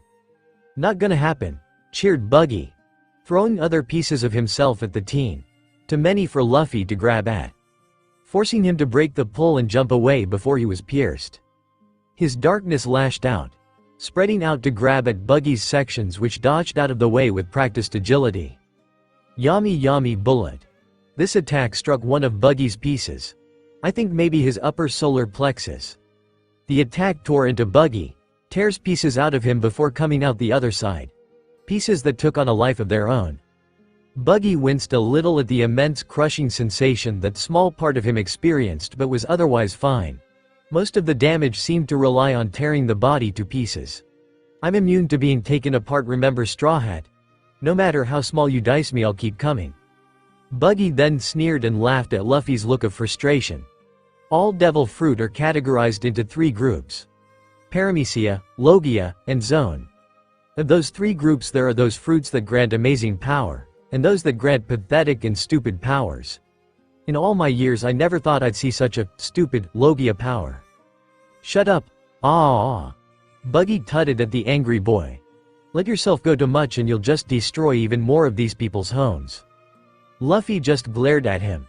His powers shot out once more, this time heading for the harbor, and any houses in the street that Buggy had demolished, grabbing onto everything it could and pulling it into the darkness. The smoke rising upwards bulged slightly. Let's see you dodge this, ya big-nosed clown. Big nose. Dense shot. Something fired out of the smoke, aiming right for Buggy's face, too fast for him to dodge. In desperation, he brought up another body part to block, spinning fast enough to shred whatever was coming at him. Snap-wham, asterisk. In retrospect, bringing up your crotch to block something might not be the best idea. Ah. Shattered glass for a mile around broke at the ultrasonic pitch coming from the pirate jester. The speeding object slamming into his unprotected groin and taking it off several blocks away. The pieces of the clown fell out of the sky like birds that had been shot. Unmoving. Luffy grinned at the apparent success. His density shot was something he came up with to deal with his lack of superhuman speed when he went up against someone fast or could take his power's crushing force too. It took everything he'd absorbed and crushed it down into a small place. About the size of a cannonball. The result was a sphere stronger than steel and faster than anything else known. Well, that him taken care of. Now where's Nami? Luffy said, scouting about for the girl. He spotted her walking away on her tiptoes carrying a huge sack with gold peeking out the top.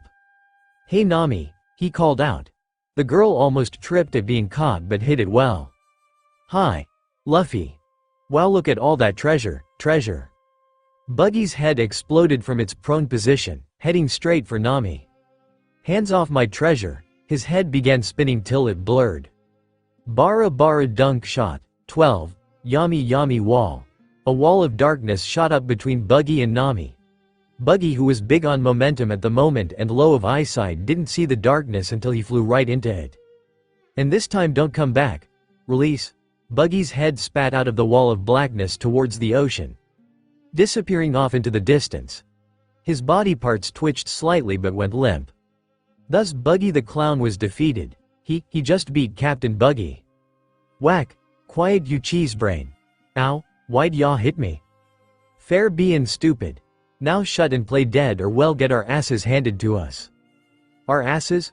But I wanted a pony. Whack. Ow. Zoro was brought back to the land of the living by an insistent slapping on the back of his head. Hey Zoro. I beat the bad guy, we can leave now. Yawn already? I don't think I can even walk properly right now. The fact you can walk at all is a miracle, snapped Nami, hugging the bag of treasure like a teddy. Speaking of treasure. Did anyone remember to get the map? Asked Nami. Went Luffy. He went over to Buggy's miscellaneous body parts, each still twitching with life signs, going through pockets until he found what he was looking for in the coat pocket. Here, a treasure map of the Grand Line, he cheered. Nami, berry in her eyes, practically teleported over to the map and snatched it out of Luffy's hands without letting go of her sack somehow. I'll just hold on to this for later, Captain. She tagged on at the end. Luffy grinned and nodded. His eyes turned down to the jacket and looked it over. It was a traditional sort of sailor jacket, including those shoulderboard things that made it look oh so much cooler. The only problem was it was in Buggy's awful color scheme. Maybe in a different color, he thought, throwing the coat back to the ground. 13. Hey, a voice called out from down the street, followed by loads of other voices and the stamping of feet. The Harbor Town residents, deciding that they'd had enough of being cowards just as it no longer mattered. Men, women and children armed with bats, crowbars, pot, pans and anything else that made someone say, ouch, when you hit them with it. We came here to fight, said the frontmost villager. Although looking around he could tell that the fighting was already over. Do any of you know what happened here? Nami tried to come up with a cover story, but was thrown to one side when one villager spotted the still out cold chief. Please tell us, what did those dastard pirates do to our chief? Nami so much as opened her mouth to cover their tracks, however. That was me. I knocked him out, Luffy said with all the emotion of discussing furniture arrangements. Fear and worry soon vanished in the wake of anger and hatred. The most heavily armed of the villagers, the two with the spears, pointed their weapons at Nami and Luffy. Zoro was only just starting to stand up. H to our chief. What kind of people are you? Luffy tilted his head to the side. Pirates. Ha ha ha. Zoro laughed at his captain's idiocy. They're both idiots, get them. The three ran for their lives, Nami carrying the valuables while Luffy carried Zoro. Luffy, why did you do that? It wouldn't have made a difference if I said we're pirates or not. If they get that mad for beating the chief, then nothing I say would have helped. Nami turned her head back, following Luffy into an alleyway. They went into the alley, crowed one of the horde of villagers. Get them! Bark! The angry mob stopped in its tracks as a little dog jumped in their way, barking at them angrily and baring its teeth. Shoo shoo! What are you doing? Move. The dog stood its ground, refusing to move an inch and just kept its fangs ready, daring anyone to come forward. Those are bad people, shoo shoo. You have to move, bark, bark. That's your ship. It's twice the size of our dinghy, shouted Luffy at the sight of Nami's commandeered ship. The thief just grumbled, yeah, but look at the flag. Who'd want to sail with Buggy's Jolly Roger in it? Hiding behind a building, a bullhead, a curly head and a skinhead had all sneezed. They'd seen that guy had done. They were stupid but not suicidal. The three boarded their respective vessels. Nami tossed over one of the two bags she'd split the treasure into to Luffy, who caught it with one hand. Hey, just as they were sailing away, they saw Boodle on the docks, now without that hideous armor, waving at them. Thank you for everything. I owe you one. The Straw Hat crew cheered back. At least not every human on that island hated them, in fact. Old man, catch. Luffy grabbed his share of the loot and tossed it across the water at the old man, landing just next to him and spilling some of its precious contents on the street. Boodle smiled wider and continued waving, words having become quite inadequate at this point. So their adventure in Barber Village, 5 million berries richer and one crewmate up. Now if only the new navigator would stop trying to throw Captain overboard for giving away half a fortune, we could move on to the next island, home of he greatest warrior in the sea. You can't be serious, said Nami angrily. They'd been sailing straight for the past few days. This time they had plenty of provisions to last them for a while, as long as Nami didn't take her eye off them, and actually had a heading as to the location of the next island in their voyage towards the Grand Line. In that time the navigator had taken it upon herself to get to know the men she would be working with, for the sake of future joint ventures, as she liked to call it, as well as pass the time. She'd already made an important discovery about Luffy. He was completely brain dead. Oh sure, in terms of combat prowess he was a genius. Most would have just used their power to overwhelm rather than think of new ways to fight with it depending on the situation. He also seemed to have a knack for instinctively knowing how people think. In everything else, however, he put as much brain power into than a dead guinea pig. He actually wanted to go to the Grand Line right now, with half the crew members required, 4 days worth of supplies and 2 tiny ships that'd get torn up as soon as they touched the reverse mountain. Why not? Luffy moaned. We've got a navigator and a swordsman. What more could we need? Nami rolled her eyes. Oh, I don't know. Someone to cook, a real doctor maybe. Oh, I know. How about an actual ship? Oh, okay. Oh, and we need meat. We only found fruit on that last island we were on. They'd come across an island a few days ago inhabited by some of the strangest animals anyone outside of the Grand Line could say they've seen. Looking like someone had taken parts from one animal and sewn them onto another one. The place was also home to an old man that looked like he'd been crossed with a bush. He'd been trapped on the island for years, stuck in a treasure chest that his body had grown to fit over the years. They'd arrived looking for food, having been chased out of Harbor Town before they could get any, only to find the old man guarding treasure chest which had long since been emptied of their contents. They'd offered to bring him on their journey but he'd refused for now, saying he'd grown too attached to the animals to leave. Luffy promised that when they'd toured the line they'd come back to get him to be on the crew of the new Pirate King. And we need sake as well. Never really cared for rum or grog, added Zoro. Would you two stop thinking with your stomachs for a minute, she growled. We're going to the Grand Line, okay? The most dangerous place in the world. We need more crew members, better equipment and a proper ship. And meat. Ganged Nami jumped back over to her own ship and broke down her staff again, ignoring the unconscious captain and pulling out a map of the blue. According to the map, there is a reasonable-sized island with a village north of here. We should arrive in about an hour. Any questions? She asked Zoro. Zoro looked at her from his reclined position. Yeah, you want to be captain? Ah, nothing like starting the day with a beautiful ocean view. The young lad from Syrup Village looked out onto the ocean, grand fantasies filling his mind as he thought about how he would one day rule over all he surveyed. The boy didn't look too much like a king. He looked more like the one a king would make wear funny cloths and dance like an idiot for his amusement. He was of average height and on the skinny side. Long brown overalls and a sash like everyone else in the world wears instead of a belt. 1. He wore no t-shirt as the island was pleasantly warm nearly all year round, and a satchel on his shoulder holding his tools. His head was covered by a checkered bandana that held down his curly black hair, keeping it from covering his face apart from the huge nose he had. Not huge big like Buggy's, but more like Pinocchio huge, and sharp enough to pop a balloon if one pressed against it. He appeared to be part fishman. Why else would he have such big puckered lips? The lad stood there for a moment more before looking up towards the direction of the sun. The sun's that high already? I better get to work. He jogged down the cliffside hill he was standing on, going briskly down towards his homey little country village. He smiled at the postcard picture view, then he took a deep breath and, "Pirates, run for your lives, pirates are coming." He ran through his hometown, crying wolf and screaming at the top of his lungs about an impending pirate invasion, looking every bit as believable as any other terrified boy running from thieves and murderers. The people in the houses didn't act like they were ready to flee. No, rather husbands kissed wives before heading off to work. Cats were put out, even meals were pulled out of the oven as each resident heard the sound of hysterical yelling.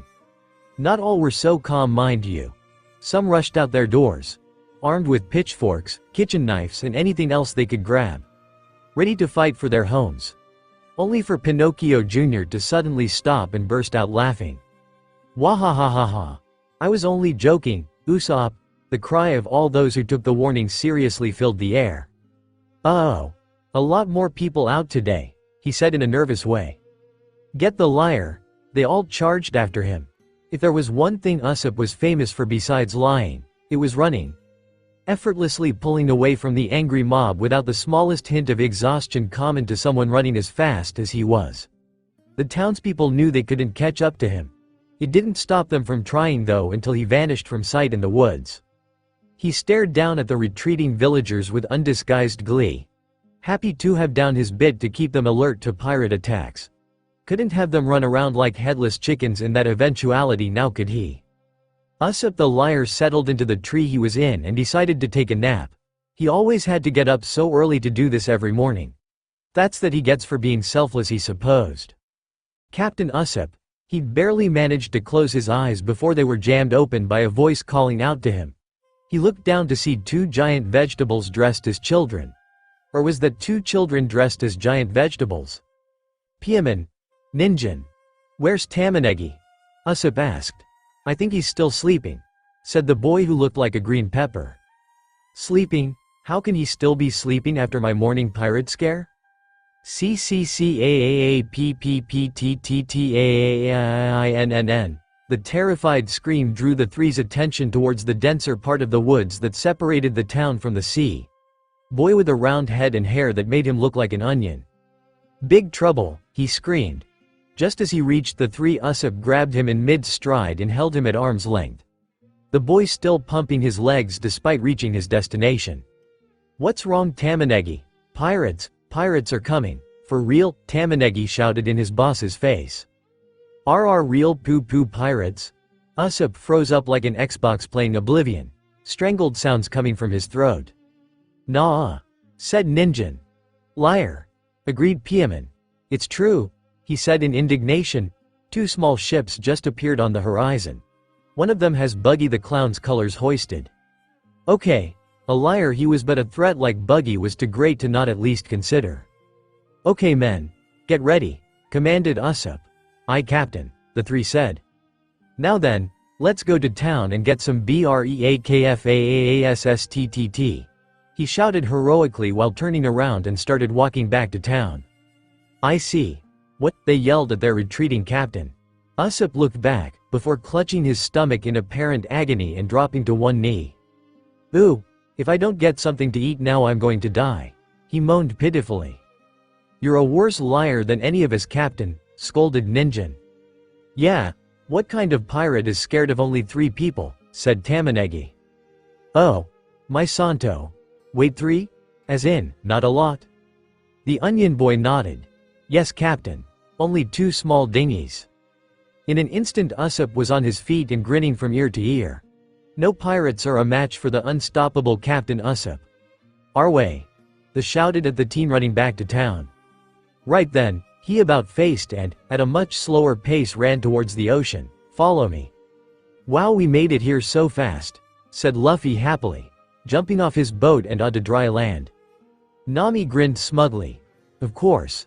Now the crew has a navigator, you won't just be bobbing in the ocean hoping leaving finding land to luck." Zoro just shrugged. "Floating about's half the fun. You're just upset that if we'd left it to you we'd have never found this place." The swordsman just grumbled.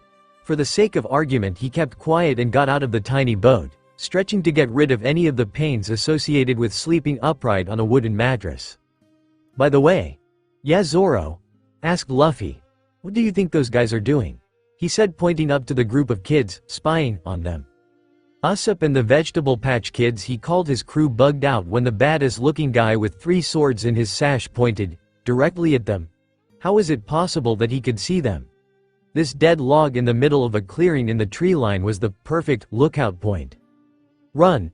Piaman yelped, running away from the impending fight between his captain and those bad guys as quickly as he could. "Cowards!" he yelled out at his retreating men. "Ah, I trained them so well."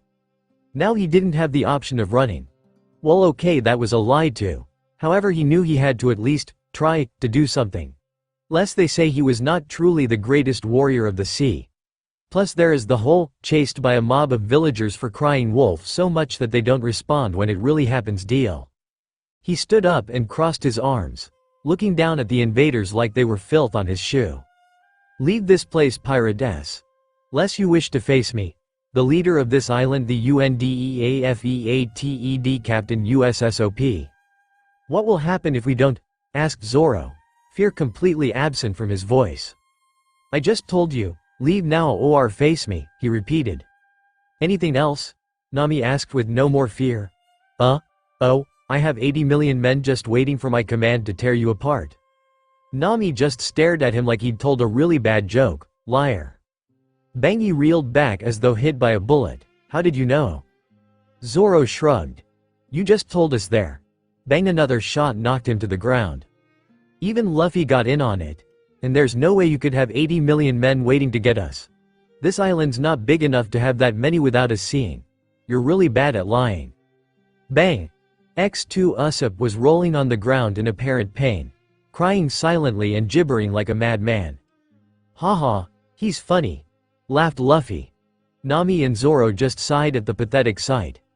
Zoro picked up the crying boy under his arm while Nami led her hysterical captain behind. "More crew members and a ship," exclaimed Usopp. Now sitting at a table in the town's only restaurant, Nami and Zoro were eating at a normal pace while conversing. Luffy, on the other hand, was busy stuffing his face with an unusually rubbery type of roasted meat on the bone. "Yeah," he said, somehow speaking clearly despite his cheeks bulging like mad. Usopp stroked his smooth chin for a second in contemplation before answering. "Well, the island doesn't really have any large boats. We're farmers, not fishers. There's only one place here you could get a boat bigger than the ones you have." "And where is that?" asked Nami, raising her hand to signal she wanted another drink to the waitress. "Well, there is a mansion at the edge of the village owned by a wealthy girl. The ship belongs to her butler, I think." Usopp sighed sadly. "Poor girl. She has all that wealth but is sick almost constantly and can barely do anything herself." "Ma'am, more meat please," Luffy yelled out to the waitress, ignoring the long-nosed boy's sad words and subsequent angry glare. If she's so sick, then how can she be the mansion owner? Wouldn't her parents take that title? Usopp shook his head. They died from a disease a year ago. The same one she has, only a lot worse. It's not going to kill her, but she can barely even get out of bed. I guess money really can't buy you everything. Nami looked at him silently, leaning back in her seat. "Well, then we'll just have to look somewhere else. We won't really need a big ship until we reach Logue Town." Logue Town? That was the final destination for anyone heading to the Grand Line, where he was. "You might not be able to get a ship here, but I might know someone who you could get to join your crew." "Really? Who?" The bandana-clad boy pulled out a handkerchief from his pocket and wiped the spittle and food from his stony face before responding. "Me? That is provided you make me your captain naturally," he said smugly. "No way," the 3 pirates said casually. "What kind of attitude is that?" Meanwhile, in the previously mentioned manor, a young woman lay in bed near an open window. In all honesty, it was hard to tell she was of ill health since her beauty was unobscured by any of the classic signs. Her skin was unblemished and smooth. Her deep eyes carried no bags. The only thing that suggested her weakness was her bedhead and her quiet voice. "Clahador," she said weakly. A man in a fine-pressed butler's uniform appeared in the room with only a faint click as any clue that he had used the door. "Yes, Mistress Kaya," he said in a voice like silk. "I want to see Usopp," she ordered, asked. "Mistress, you know how I feel about that boy. He's nothing but a bad influence on this town, and a worse one on you. I enjoy the stories he tells me, Clahador. Is that so wrong?" she said more forcefully. The butler nodded. "Yes. Those stories are far too exciting for someone of your constitution to listen to. It is my duty, as handed down by your parents, to take care of you. You may control the manor, mistress, but as the one in charge of your health I get the final say into what is, and is not okay for you." "That's just petty," said the ill aristocrat. The butler didn't respond. He pushed his glasses up with his palm and left the room. Kaya just lay there, unable to do anything against her servant. He may have her interests at heart, but sometimes it felt like he was suffocating her more than helping her. "Lady Kaya," someone called from outside the window. "What did you pirates do to our captain?" Nami and Zoro looked at the food child hybrids with passive interest. They looked so cute, their little faces pulled into what was supposed to be an intimidating and brave look. Waving the crudely cut wooden swords at them and trying to sound scary by shouting as loud as they could. People just giggled at the boys, then went back to their meals. "Your captain?" asked Nami slyly. "Yes," nodded the pepper boy. "The great Captain Usopp. What have you fiends done with him?" It was at that point that Luffy finally finished his meal, leaning back and patting his belly contentedly. "Wow, that meat tasted so good."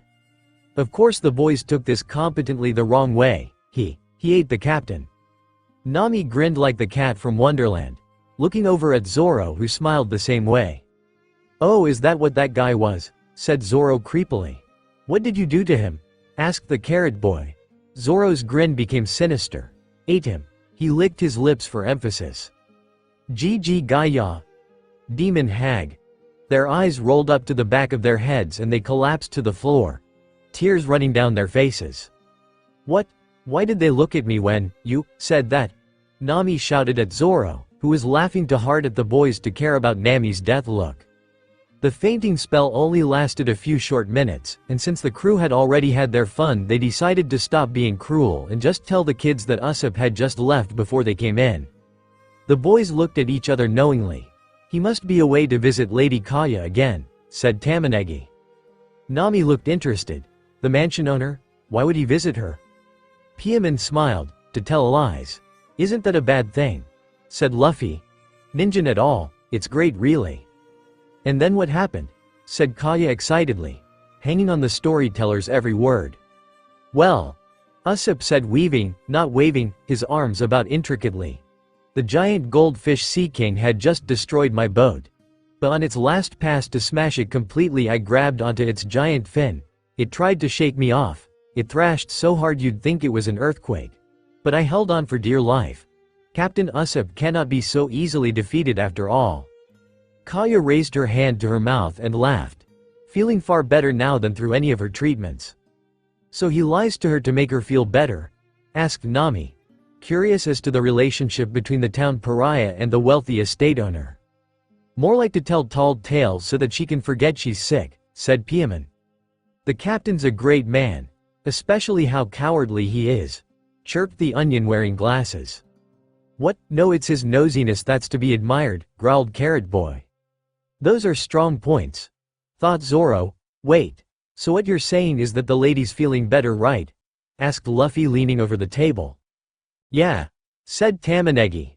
"Right then let's go to the mansion to ask about that ship," crowed the captain before heading for the door. "I thought you said we would wait till Logetown," corrected Nami.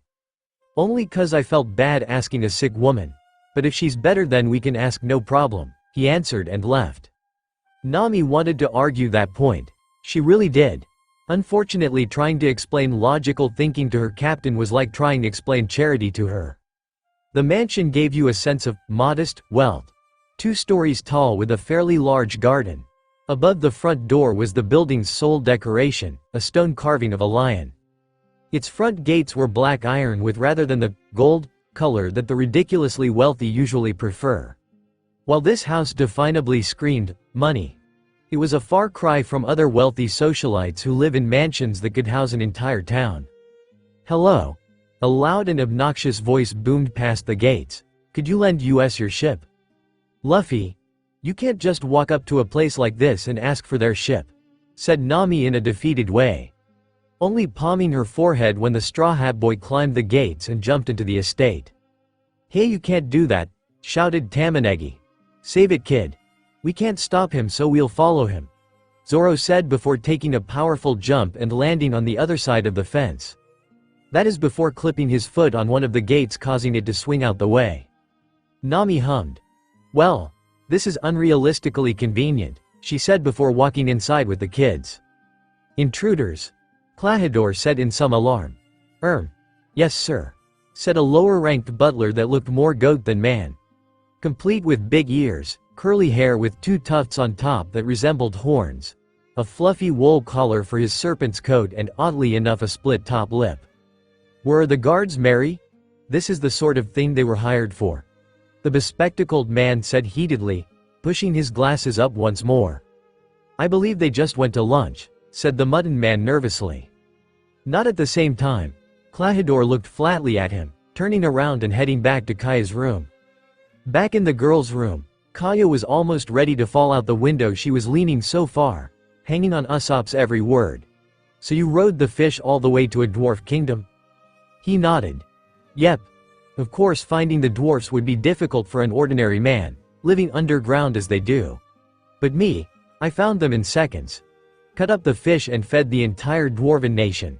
They were so awed by my great generosity and power that they called me Captain. No, not Captain. Key. Huh? What the heck are you guys doing here?" Usopp's eyes bulged at the sight of his crew members. All latched onto Luffy, trying for all they were worth to push the super strong pirate out of the estate, but failing so miserably that he didn't even notice. He broke in. Piaman groaned, pushing against the team trying to halt his footsteps. "And we can't make him move," grunted Ninjin, pulling at Luffy's right arm fruitlessly. "Hi," said Luffy, smiling happily. "Are you the house owner?" Kaya smiled at the boy's naively happy expression and nodded. "Yes, I am. And who would you be?" Luffy opened his mouth to speak, but before he could, an arm circled his shoulder. "This," the arm patted his shoulder for emphasis, "is the latest addition to my crew. He and his friends traveled from far away, traversing great life-endangering perils just so they had the privilege to be part of Usopp's pirate crew." "Liar," everyone but the long-nosed teen said at once, causing him to disappear and reappear crouched down in front of a tree sobbing quietly.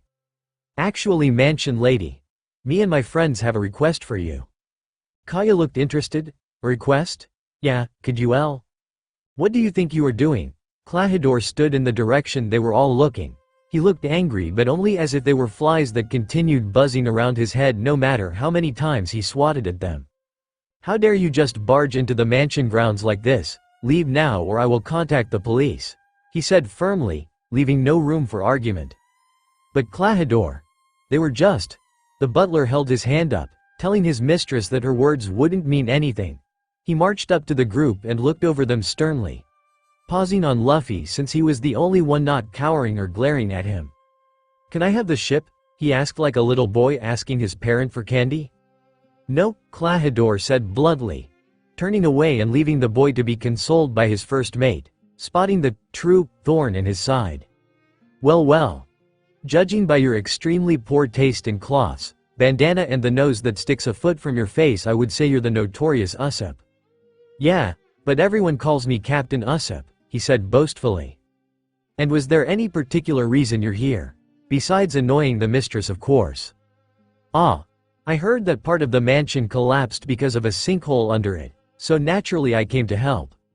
"And you can lie as well," the butler noted, as to be expected from the bastard child of Pirate S. The word pirate got a reaction from several people. The Straw Hats looked interested in the revelation. Usopp, however, looked like Luffy when someone told him he couldn't have seconds. "What did you say?" he said with undisguised anger. "Did I stutter? I said you're the brood of pirates. You don't even deserve to live among civilized people. Yet you think you can come and go from this mansion as you please? Don't embarrass yourself." "Klahadore, that's enough. Apologize at once," screamed the mansion owner. "Why should I, Lady Kaya?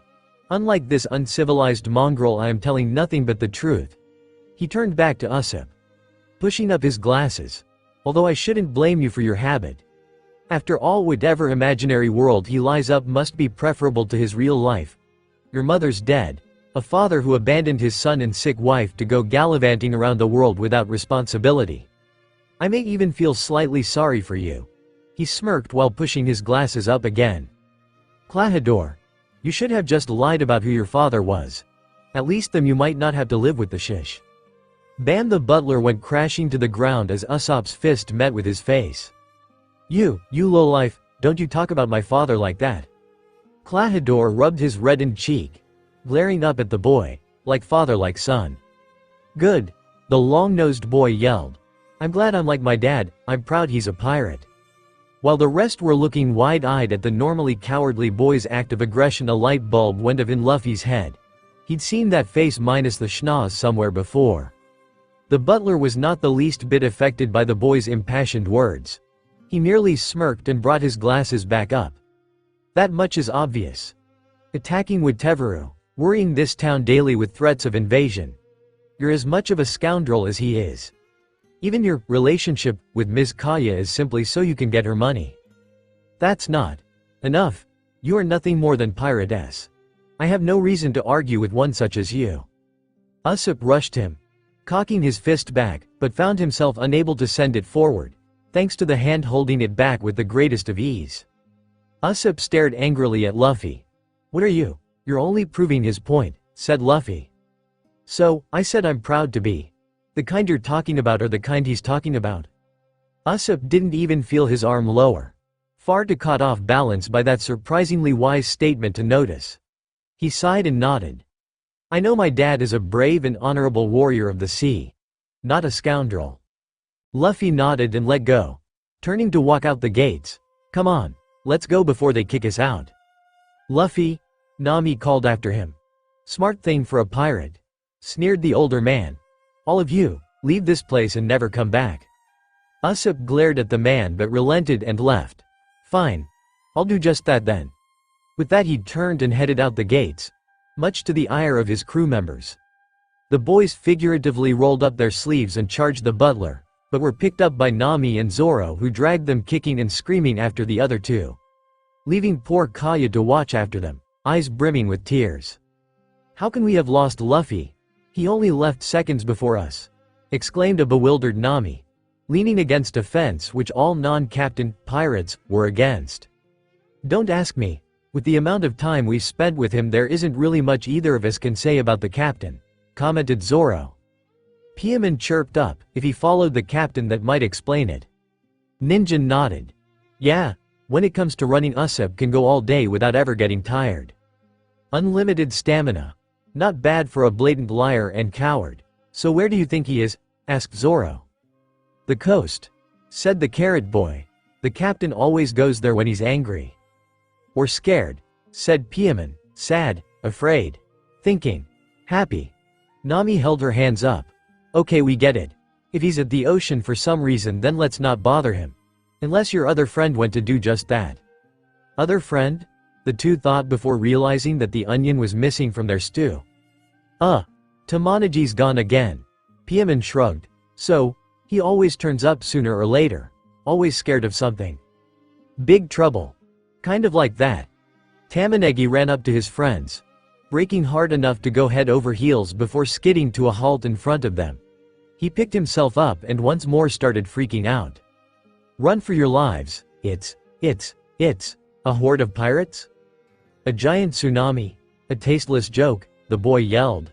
The four tilted their heads to the side until the terrified boy pointed in the direction he had ran from. "I'm not touching this. Granted, this scene was made before everything that happened, but I don't care. There's no way I can say anything about this and still feel clean. I'll just say that it was a guy walking backwards towards them wearing a nice suit, one of those pharaoh chin things and heart-shaped glasses. Tasteless, said the man as though insulted. Hardly. I'm just your everyday, run-of-the-mill hypnotist. He continued walking backwards past them. Right. I don't believe you, they all said. I'm telling you. I'm just a hypnotist. Prove it, piped Piaman pompously. The man stopped his backwards march. Expelling air from his nose, he reached into his pocket and brought out a razor-sharp disc on a string. All right, you little twerp. Just look at the rain. His hand moved back and forth, making the weapon. Watch substitute swing in the same rhythm. When I say, 1, 2, Django, you will fall asleep. Understand? 1, 2, DJ. That's it, butted in Zoro. What? Said Django, narrowing his heart-shaped eyes at the swordsman. Well, isn't there a, you are getting sleepy, or, listen to the sound of my voice. I just don't believe it's that easy, he said skeptically. Well, it is. It's as easy as 1, 2. Nami's sweat dropped. So the guy was the real deal, but was it normal for the hypnotist to make themselves fall asleep too? Usopp sat facing the ocean, trying and failing to let the unending blue wash away his fiery rage. The only thing keeping that repressed right now was his sadness. He knew that his storming away had probably upset Kaya. Far more than anything that Butler says could do. But it had been pretty clear from that four-eyed jackass that he'd get the island police on him if he went near the mansion again. What could he do? YASOPP. A cry filled the air, breaking the liar's concentration and sending him onto his back in shock. What do you think you're? Did you say Usopp? Usopp asked. Luffy nodded and jumped down from the tree he was hanging upside down from. Yep. He's your dad, right? Usopp found himself smiling despite himself. Yeah, you know him? Luffy laughed and sat down next to his new friend. Yeah, I had a feeling you might have been related. Since you look mostly like him, except for the big pointy nose of course, he said smiling. Owner of the mentioned nose kept what he had to say about that in. Info about his father was priority. Do you know where he is now? To the boy's disappointment, Luffy shook his head. It's been 10 years since I last saw him, but he was my favorite member of Shanks' crew. That made the teen smile. It was good to hear about his father. He feared something may have happened to him, but if he was part of Shanks' crew then he… Shanks? Shanks. My dad is part of red-haired Shanks' crew. He'd expected his dad to have made it big, but Shanks, that was just wow. I never thought he'd be with someone like Shanks. He lay back on the grass grinning from ear to ear. Yeah, well, I heard about you a lot from him too. If he wasn't drinking or shooting he was talking about you. Flashback. Gulp gulp gulp. Ah, the man sighed, putting down a large glass that had been drained of its inebriating contents. If you wanted to know what he looked like then just picture Usopp with a normal nose, and if you were old enough that not shaving for a few days would actually do something. Luffy, he said drunkenly to the boy fearlessly sitting across the table from the pirate. Did I ever tell you about? Yes. The boy cut him off. I didn't even say what it was, you brat, Usopp said growling. Luffy shrugged. It's about Usopp. It's always about Usopp, he said flatly. That flat voice became a high pitch when the sniper tried to jam the boy's head into his pint glass. You have a problem with me talking about my son, you little twit, the older man said angrily. No, he stammered out. Usopp let the boy go and stood on the table yelling proudly. I'll say it 1,000 times if I have to. I miss my son, but alas I cannot ignore the call of the Jolly Roger. The other pirates cheered. They drink to that. Flashback. And your dad was a great pirate, and he never stopped thinking about you. Never, ever, stopped talking about you. Usopp's smile only widened, so much so that he thought he saw a small twinge where the boy's face muscles had locked in place. Incredible. On the sea with one of the greatest pirates the world has ever known, battling hordes of enemies and braving almost certain death. Yet he still thinks of me. My dad is a great man. He huffed. That's why I was so angry at that bastard before. Calling my father S just because he's a pirate. Yeah, he's a real ass. Luffy agreed. But you are gonna have to apologize if you want to see that girl again. Yeah, I know, he conceded, but only if he apologizes to me first. Well, here's your chance. He's down there right now, Luffy said, pointing over the cliffs. What? Screamed Usopp, his eyes bulging a foot forward out of his sockets as he followed Hieman down. On the beach was indeed Klahadore. Across from him was the man dressed like. Still not saying it. Klahadore was speaking with only a slight raise in tone to show he was angry. I specifically told you not to draw attention to yourself. Dressing like that and falling asleep in the middle of a road accomplishes exactly the opposite of what I wanted you to do. The man pushed his glasses up. Django shivered slightly and waved his hands in a warning gesture. Hey, I didn't draw too much attention. They just thought I was some kind of performer. That was still not part of the plan. For your sake, I hope you at least managed to fulfill the rest of my plan accordingly. Of course, Captain Kuro. The hypnotist said a little too quickly. Your plan to murder that mansion owner is ready to go. Kuro paused and looked around, scanning the beach and cliff carefully. Captain? Asked the impersonator. He looked up at the cliffs for a second more before turning back to his accomplice. Nothing. And I would rather you stop calling me that. My name is Klahadore, head of staff of Lady Kaya's estate. You're he captain of the Black Cat Pirates, Django. Never forget that. Django rolled his eyes, which was quite a feat since they were as heart-shaped as his glasses. Tell that to the crew. I haven't been called anything but first mate for the entire 3 years since you faked your death to move here, posing as a harmless butler. I guarantee that they will call you captain when you bring back the considerable sum I'm paying you for your part in this, said Klahadore. Kuro said. His former first mate grinned. Right, it's my job to kill the girl. The former captain nodded. Yes, but remember, you must make it look like she died from the same illness that took her parents. So it will be your unique skills I need, not your brute force. Before she dies you will make her write her will saying that she will leave everything to me. And when I say me I mean Klahadore, understand, Django? The ex-pirate said with an edge in his voice. Sure, Klahadore, but won't people get the smallest bit suspicious that she'd leave her fortune to her butler? Klahadore sneered. Hardly. I've spent these 3 years building up my reputation among these people as a trusting and friendly person. No one will think twice when Lady Kaya's humble servant gets everything upon her demise. Why not just kill her yourself? A real pirate storms in, kills everyone he sees and takes all he can, lectured Django. And get chased by the Marines. No, I plan to be able to enjoy my newfound wealth and peace. Now that made the hypnotist laugh. Peace? You seriously expect me to believe the man who used to be Captain Kuro would want peace? Klahadore faced away from his former minion. Believe what you will. Just make sure that your crew fulfills their part of the plan. Hee. You don't have to worry about that, Klahadore. They're like hungry animals. Caged up on that ship for a week, they're ready to paint this town red with blood. K.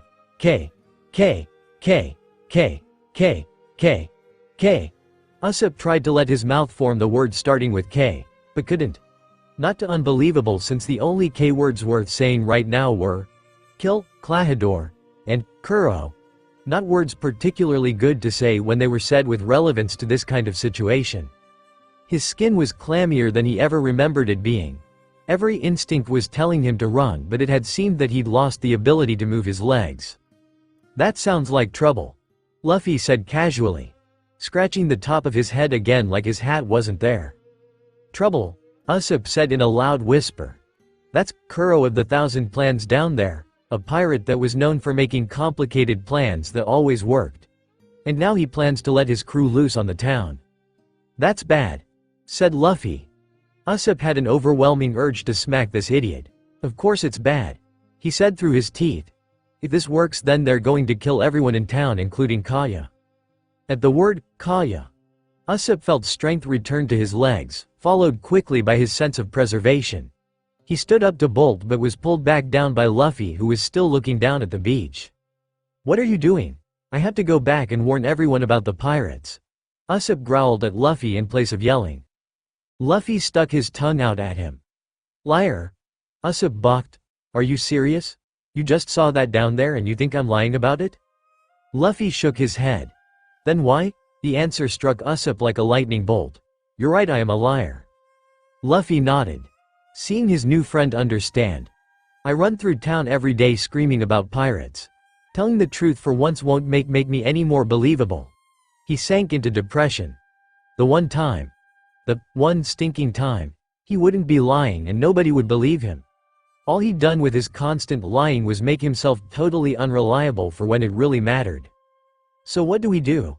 We can't exactly just run down there and take him ourselves. Says who? Luffy stood up and stretched much to Usopp's horror. What are you doing? Going down to take care of business. Luffy said cockily. If I don't come back, go find my crew. They'll believe you if I'm not with you, he said before pushing down the lyre and yelling out to the beach. You're not killing anyone, he bellowed, clearly catching the attention of the pirates. The now and past captains of the Black Cat Pirates looked up to see who would dare intrude on their secret meeting. Klahadore slightly relieved to see it was only that idiot from before. Django, deal with this problem would you? He said, rubbing his temples lightly. Right. He pulled out his chakram on a string. Hey you. What? Luffy shouted back. Look at this. Django swung the weapon back and forth. Usopp, hearing the noise but staying out of sight, couldn't help but hold back a snort. Did that heart-spectacled freak seriously expect anyone to be so stupid as to look at that thing just because how stupid could you get? Luffy. Look away, Pinocchio's big-nosed brother whispered loudly. It's just some little disc, said Luffy curiously. It was kinda neat. Going back and forth, back and forth. When I say, 1, 2, Django, you will fall asleep. 1, 2. Luffy. Usopp frantically grabbed at the boy's foot to try and raise his sandal off his head. Django, said the hypnotist loudly as his magic went to work. Usopp very suddenly found himself lifting the once unmovable foot from the side of his skull. Lifting it away too late to realize that Luffy never willingly let up on his foot, and when I say too late I mean he was halfway over the cliff by the time Usopp noticed. He grabbed onto the pirate's foot and held for all he was worth, making it look like the boy was teetering over the cliff by his toes. Django, finish the job would you? Said Kalakuro, slapping his self-hypnotized former first mate awake. Why? He's hanging by a foot. He wakes up and goes splat, and I won't have to waste a ring. Django explained lamely. Hey, these things weren't exactly easy to make after all, and he couldn't just buy them. Kuro relented. Even if the fool did survive the fall, he'd never wake up in time for it to make a difference. He nodded, then walked up the beach, Django following close behind. Wake. Smack. Up. Smack smack smack. Smack, Usopp panted, glaring at the snoozing Luffy in frustration. The boy's face was swollen and covered in large red welts from Usopp's futile attempts to break him from the hypnosis. The other guy woke up in seconds. Why is it so hard for you? He said. The boy snorted, then smacked his lips lightly in response. I don't have time for this. Sighing, he hefted the boy onto his back. He was right when he said the town might not believe him, but Luffy's friends might. So with the surprisingly heavy, or light given how weedy he was, teen on his back, he ran, and stumbled, towards Syrup Village. Yon, wow, that guy was good, said Piemon, trying of his eye from his 20-minute involuntary nap. You know, Nami said to Zoro. I heard somewhere that only the simple-minded can be hypnotized. Snort asterisk. Idiot. She slammed her fist down on the grass-haired simpleton, waking him up rather than hurting him. Grumble women, he said, rubbing his head. Nami gritted her teeth and raised her gist again when she heard a panicked yelling. Trowably. The two pirates and three wannabes turned their heads to see a needle-nosed liar running at them like he would fall flat at any moment. The Straw Hat's eyes widened as they saw an unconscious Luffy on his back. The lanky boy would have ran right past them towards town if Zoro hadn't grabbed the back of his overalls, leaving the boy pumping his legs fast enough to dig a ditch where he was standing and leaving Roronoa buried up to his waist in dirt and earth before he could realize he wasn't going anywhere.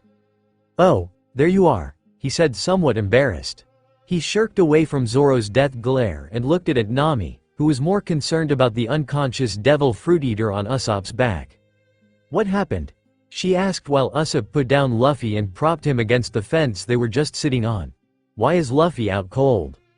He was hypnotized by this guy dressed like. Don't say it, they all shouted. Sounds like you met Django, said Nami, squatting down to get a look at her blissfully asleep captain's face. Usopp looked at her. You know him? He stood up and made warding gestures at her. T-Hanyar, you're in on the PP plan." "What's wrong, Captain? He was a little weird but a nice guy," piped up Piemon. "You too." He leapt away from his mini-crew. "Even my own crew is in on Kuro's plan. How far does his corruption reach?" Kuro? The name sounded familiar to Nami and Zoro. As in, Kuro of the Thousand Plans? What does he have to do with this? "As if you don't know traitors," snapped Usopp, his face lit up with as much anger as he could muster to hide the knocking of his knees. "You know full well that Klahadore is really Kuro, and that he plans to attack the village and take Kaya's mansion and money for himself." That threw everyone through a loop. Although they really weren't sure why, since the butler is evil, isn't exactly unheard of. "We have to warn the town," said Ninjin. Zoro shook his head. "And what? Have the guys who say pirates are coming every day do it again?" Tamanegi nodded, his expression grim. "He's right. It won't matter if we're honest this time, cause they'll just think we're lying again." "What else can we do?" Piemon yelled, his eyes brimming with tears of dread. "We're 10-year-olds. We can't just go and fight a horde of pirates on our—" The three veggie kids looked up in the swordsman, as though expecting something. Zoro glared at them for a moment before sighing. "It's just lucky for you I really can take on a horde of pirates alone." He then turned and headed off in the direction Usopp came. "Ha! You can't fool me," Usopp said proudly.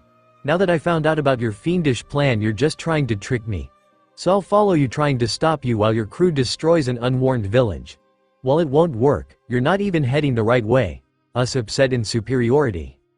Nami and Zoro looked at each other while Usopp was laughing with his eyes closed in triumph. "Okay then. Where are the pirates landing?" asked Nami. Usopp stuck his tongue out. "As if you didn't know the only place they would land would be the west port of the island." "And where's that?" asked Zoro. "Oh, you guys are good at playing dumb. It's that way, of course." He pointed in the direction of the cliff. "Thanks," the two said, picking up their sleeping captain and running off in the direction. Usopp smiled from ear to ear, standing in the middle of the road and looking extremely pleased with himself, until— "Captain. Even though we're not really bad guys. You told people you thought you knew their plan and where they could go to tell their crew you were onto them," said Tamangi. While his expression remained unchanged, his complexion paled significantly before he took off after the three. Ninjin, Piemon and Tamanegi looked at each other before running back to town and hid under their beds. They were just kids after all.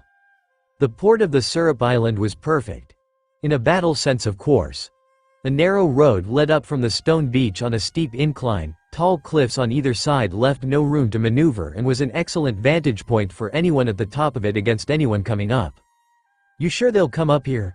Zoro asked the slightly roughed up, by his standards, Usopp, which he was holding in the air at arm's length. Naturally he'd had to pound some sense into the boy. That had taken a lot of pounding. "Yeah." Usopp groaned out. "It's the best place for any ship to land." "That's good," said Nami, propping Luffy on a cliff wall. "Now we just wait for the pirates to show up."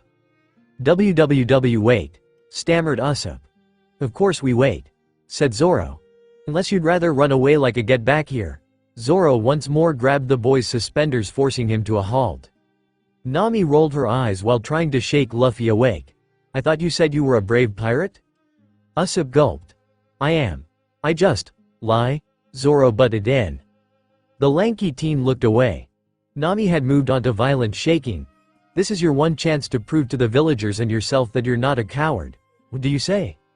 Usopp stared at her, her eyes looking into his very soul, searching it for a slither of courage, an ounce of bravery. "I say, tomorrow will be just another day in my village," he said, his fearful look suddenly becoming one of bravery. Clack clack clack, he grabbed his knees and held them together tightly, earning looks from the two pirates. "Hey, you try going up against bloodthirsty pirates and not being scared." Zoro turned to Nami and raised an eyebrow. Nami looked up at him while violently slapping her dead log of a captain. "You're the exception, Zoro." Zoro looked at her for a moment before nodding and turning back. "All we need to do now is wait here for them to invade." Usopp balked. "What about Kaya? Kuro's going to kill her." Nami shook her head. "You told us yourself. Kuro's waiting for that hypnotist to do it for him. So right now her home is the best place for her." The boy wanted to keep arguing the point but kept quiet. Besides, she continued, we still have to wake this lump up. Smack. Ow. My hand's gonna break before he wakes up, she sighed. Let me try, said Zoro, looking at Luffy and drawing his breath a little. Hold it, said Nami, cutting Zoro off. You're not going to make me feel like an idiot by mentioning that, and waking him up instantly. Mentioning what? Dinner. Dinner. Where? Luffy yelled, sitting up and twisting his head from side to side looking for his meal. Nami face-palmed, Zoro smirked. Now, we just wait for them to arrive. Pieman, yeah Tamanegi? How much longer are we gonna hide under your bed? Until the day after tomorrow. True to their word, the veggie pirates had hightailed it back to town, diving under Pieman's bed, planning to remain there until Kuro's pirates had left. His mother had wondered why they would do such a thing, but just assumed they were playing their pirate game again. This is ridiculous, shouted Ninjin, pulling himself out from under the bed and staring down at his friends with unseeing eyes. We're the great Usopp pirate crew, we shouldn't be hiding. Ninjin were kids, Pieman explained, pulling himself out as well, and as much fun as it is playing and dreaming about being pirates, we can't do anything against an actual pirate crew. Ninjin shook his head violently. There has to be something. What do you think the captain would say if he found us cowering under the bed when the pirates come? Make room for me, replied the onion boy. Ninjin just gave the two a disgusted look and made for the door. You two do what you want. I mean, the captain may be a coward and a liar, but even he's going to help protect the island. The door rattled as he left. The two boys' eyes fell to the floor, absently searching it hoping to find their backbones. The door timbers rattled again seconds later as the two ran off to join their crewmate. Mary smiled as he stood in the doorway of his mistress's room, sleeping deeply despite her pained expression. Sighing, he closed the door. Damn that Usopp. What did the mistress see in that boy? He was hated by the town, trespassed on mansion grounds, was a notorious liar and the only one who ever make her laugh. Not even Klahadore could manage that. He traversed the long hallways of the mansion before coming to the servants' lounge. A place where staff could relax and enjoy themselves without getting in the master's or any guest's way. Of course, with Lady Kaya being confined to her room most of the time, they had pretty much claimed the house's real and considerably larger lounge as their own. He found Klahadore the only occupant of the room. Strange, usually there was 3 or 4 others in here even at this time of day. He was looking over a long thin box. Oh dear, he said, drawing the head butler's attention. Mary? He sounded surprised, and rather annoyed to see the lamb man. I see you found the present Kaya instructed me to hide from you.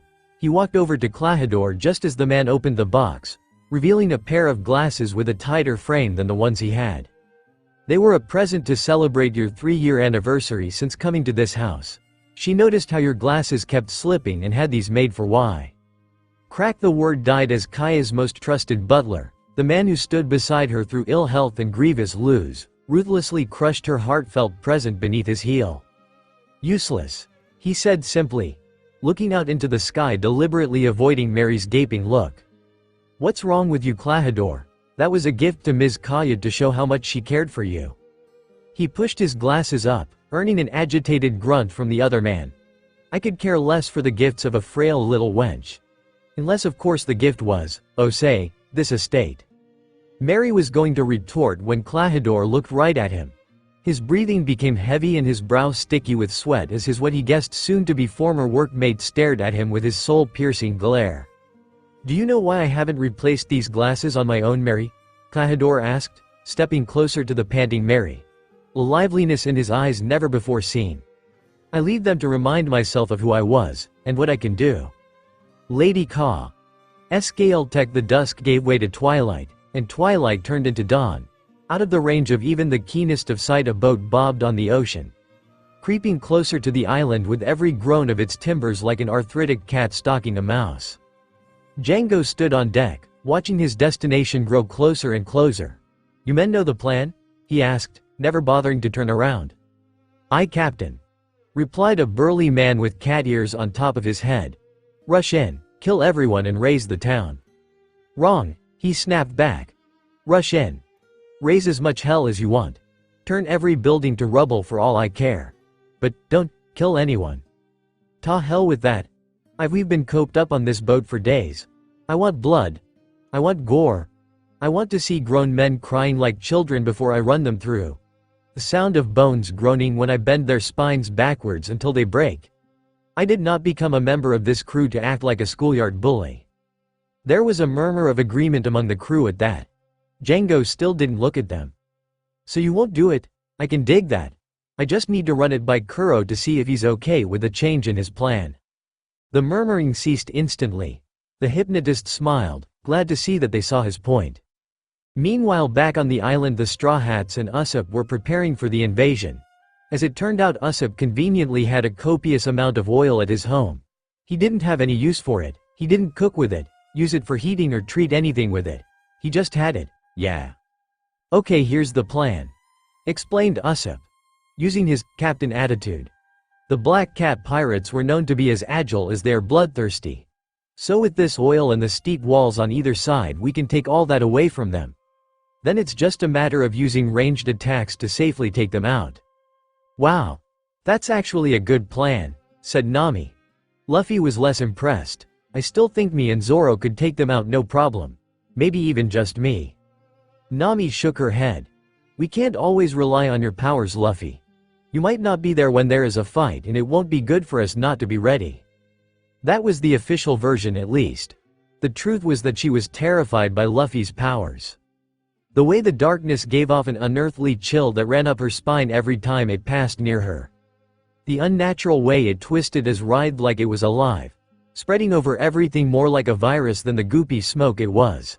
It was in complete contrast to Luffy's warm and carefree nature. He and that power seemed like the sun and the moon, two entirely different entities that from each other that should only met for the briefest of moments once in a lifetime. Luffy knew better than to argue with Nami, so he relented. Now we just have to wait. Usopp nodded, crossing his arms and glaring down the cliff road, trying to look as imposing as possible. 3 hours later, he was starting to get cramp. Yawn, where the heck are they? This is just boring, whined Luffy, who was sorely tempted to go back to Dreamland. Yeah, said Zoro, his own eyes threatening to close. We should have been able to at least spot them on the horizon by now. Usopp was just as baffled. I don't get it. This port is the only port in use on the island that a boat of any real size can dock. In use? You mean there are others, said Nami. Usopp's eyes widened in horror as he realized his mistake. Oh, there's an old port up north, gulped Usopp. What? That's where our boats are. Why didn't you tell us before? Screeched Nami. It's not really been used in years. I thought since Kuro knew the island he'd have them dock here instead of an old unused one. Nami huffed. That just means that no one would be there to warn the village before it's too late. Usopp paled, taking off up the cliff, then in the direction he knew the other port to be in. Come on. We had to get there before they reach the village, he said right before vanishing into the woods and from sight. Nami went to follow but jumped back when she saw the damned smoke explode from her captain, which landed her smack on the oily slope. Losing her balance, she desperately grabbed onto whatever she could find, which just happened to be Watto resting on Zoro's belt. Sadly, this didn't give her the leverage she desired. Nami, the self-proclaimed badass, crowed as the thief stepped on him up as he fell back onto the oil, using him as a perch to jump away from the oil. Sorry Zoro, but I have to keep our treasure safe. She rushed up the hill, shying away from Luffy and going past him. Nami, he called after her, I can get us there in a second. No thanks, she cried back, rushing into the forest. He shrugged. Suit yourself. His darkness shoot upwards into the sky. It stopped about 50 feet into its ascension before widening for another tendril of darkness to blast out in the direction of where Luffy knew the ship was, going out of the line of sight. Wormhole. The blackness consumed him as he was pulled up into the sky and towards the port, leaving the indignant shouting of a minty-haired teen to fall on deaf ears. Sigh, I'm going to kill that girl. We have arrived, shouted the acting captain as the Black Cat's galleon came to a halt. Gentlemen, I give you full permission to go nuts. Why, screamed the crew, raising their swords and guns as all the pent-up energy they had to be released. Feral growling emanated from several of the cat men, 2 even discarded swords and settled for a butcher's strap to sharpen their nails on. "Let's go turn that town to rubble," shouted one. "I'm gonna beat a bunch of people to bloody wrecks," crowed one, trying to work round the "can't kill someone" rule. "Enough," said one before jumping over the side, landing agilely, and started racing up the hill, soon followed by the others, pouring over the side and darting towards the village, swords raised and howling like frenzied dogs.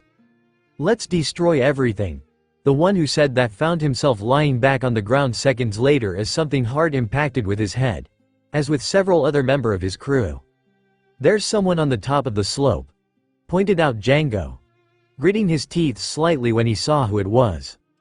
Usopp had retaken his commanding pose, this time holding what looks to be a child's slingshot in his hand and a handful of ammo in the other. He stared down at them with nothing but bravery and disdain on his face, his legs steady and his arms unshaken. He indeed looked every bit the brave warrior he claimed to be, minus the cheap slingshot. "You're dead, brat," one cat-eared pirate yelled before he went crashing to the ground from a slingshot volley. Django's eyes widened slightly behind his glasses. He'd never seen the brat uncross his arms. "I am Captain USSOP, and you will not take one step past me. Leave here if you want to live." Usopp internally smirked as the pirates paused to consider his words. He just needed to stall long enough for Luffy and Zoro to arrive. He couldn't hold out forever with his meager ammo supply, although he was a little worried that he was the first one here. "This isn't where the boats were," said Luffy. In fact, this looked like an entirely different village. He really needed to see where he was going when he used the wormhole. "Okay, let's try this again." Darkness rose off him once more. "Go away, or my crew of 1,000,000,000 bloodthirsty giants will stomp all over you." The pirate's sweat dropped. 1,000,000,000 giants?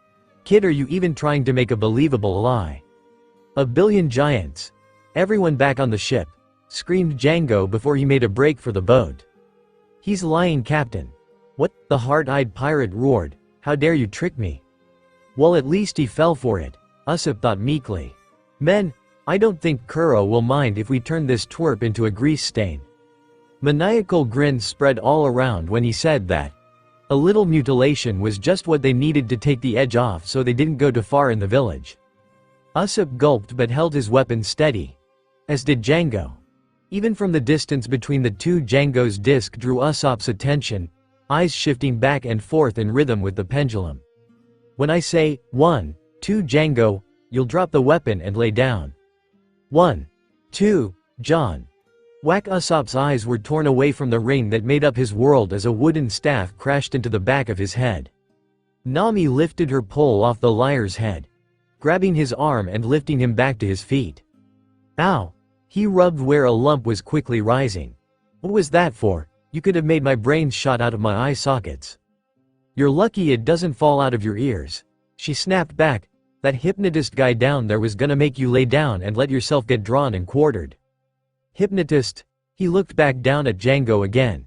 He nearly palmed himself for not noticing before. He'd just seen this guy less than 24 hours ago, for pity's sake.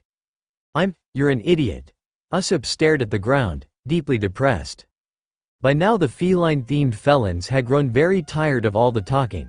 With a yowl they raced up the road once more, frenzied looks in all their eyes. Nami stood her ground and readied her staff. Usopp reached into his pocket and threw out what was inside at the pirates.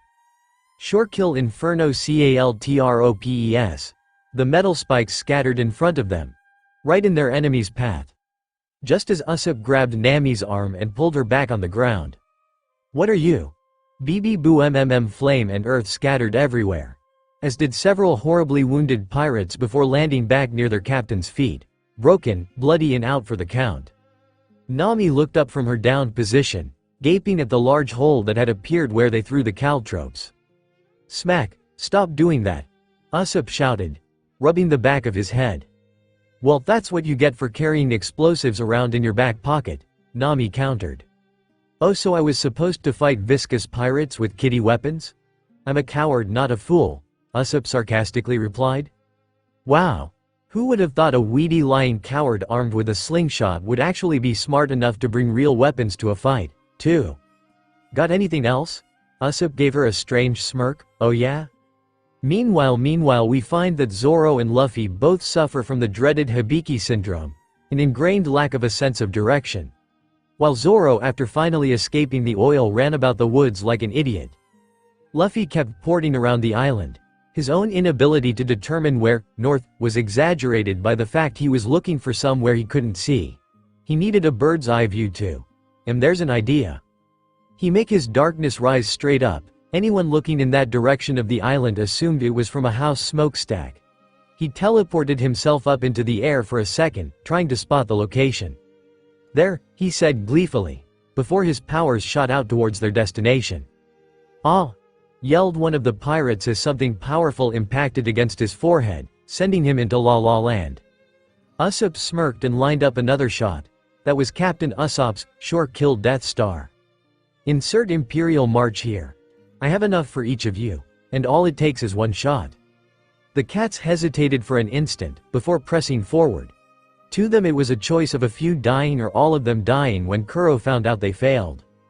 Usopp pulled back his slingshot and let more ammo fly, failing 3 enemies in rapid succession in the time it would take for others to fell one. Slowly he was pushed up the hill by them.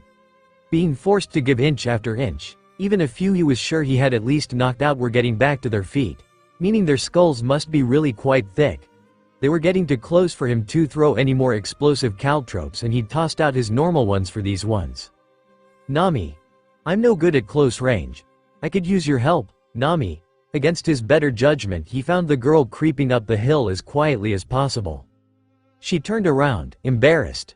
Well, I thought you looked like you were taking care of things okay. So I figured I'd only get in your lookout. The boy didn't have time to turn as he felt a sharp pain erupt in the back of his head, thanks to a crudely made stone mallet. To Nami's horror, he crashed face first into the ground, probably breaking that thin nose of his like a twig, blood pouring from his wood staining the ground red.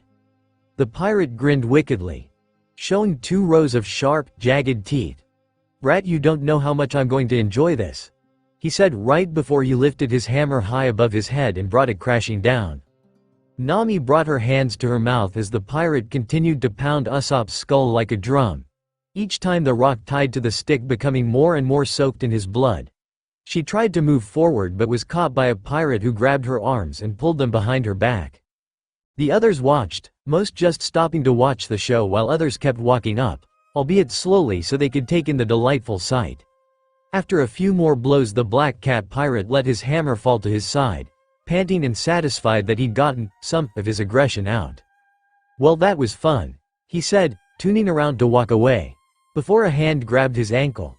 He looked down his some amazement that the boy was still Ali Usopp, his face soaked in his own life liquid, panting and unable to stand, growled up at the pirate. I don't care what happens to me, but as long as I'm alive I won't allow you to make today different from any other day in my village. If a hammer won't do, then how about this? Said another catman, bursting from the gathered crowd, a sword ready to flay Usopp. Just as it was about to connect, the blow was parried by a pole, held by another cat pirate. No, I want to beat him to death, crowed the pirate. Another stepped out, brandishing a dagger. No way. I'm gonna slit his veins and hang him up to dry. Crush him, shot him, slice him, gut him, leave him. The pirates turned to the sound of the voice, not expecting the sound to come out of Django's mouth.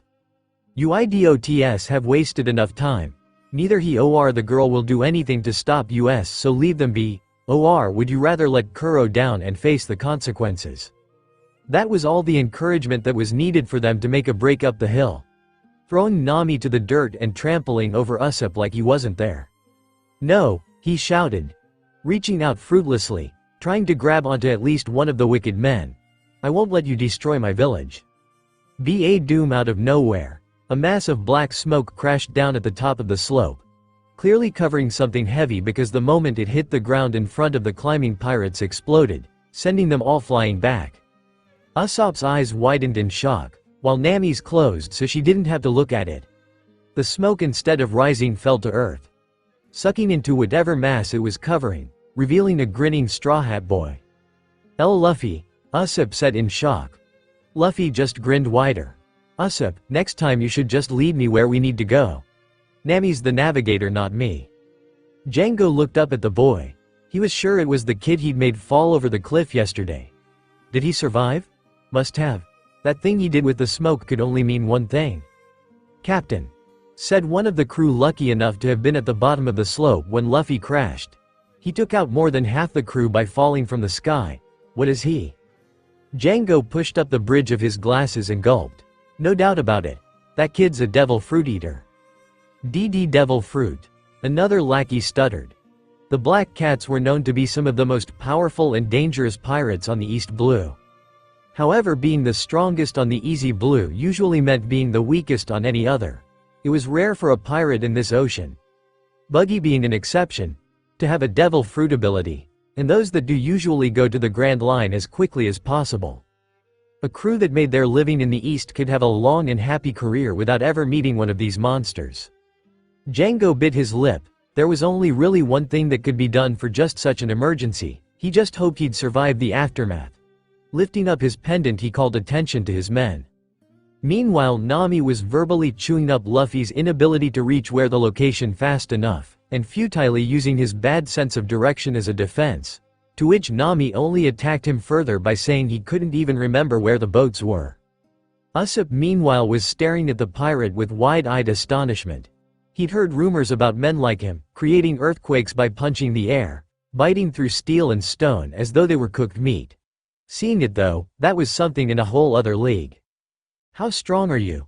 he asked to no one, not expecting to get a reply.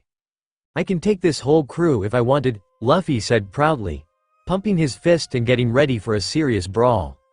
Nami sighed but nodded. "Just remember, try not to use your power unless you totally have to," she said, picking up her staff again and moving into a fighting stance. Usopp managed to raise himself up onto his feet by himself, pulling up his slingshot with him. Why? If he's got the power, then he should use it. It'd save us a lot of trouble. Luffy shrugged. "Dunno. Something about relying on me or something. Let's just get this started." "Not without me," came a scream from the woods. Zoro burst out of the foliage, panting and gasping for air. Two of his swords out in front of him and covered in drying oil. "What took you?" snapped Nami. "Are you kidding? You pushed me down the hill, remember?" he snapped back. Nami ignored him and glared down at the pirates staring at Django's pendant swing. "Whatever. Let's just focus on this, okay?" The swordsman grumbled but lifted his lowered swords, showing he was ready. Back down the slope the men were staring at the swinging object, the chakram on string going left then right, left then right. Captain," said one pirate while keeping his concentration on the chakram, "aren't you a little far away to be hypnotizing us?" "No, it's cool," the impersonator shouted from up on the boat. Not wanting to take any chances, after what happened last time. He shivered. He'd spent weeks looking like a mummy after that. "Okay. When I say 1, 2, Django, you will be uninjured and invulnerable, and you will be superhumanly strong." He called out loud enough for the Straw Hats to hear. "He can't be serious," said Usopp. "Hypnotism can only make someone believe what you want them to. You can't heal people or give them superpowers." "He doesn't have to," said Zoro, making the others look at him.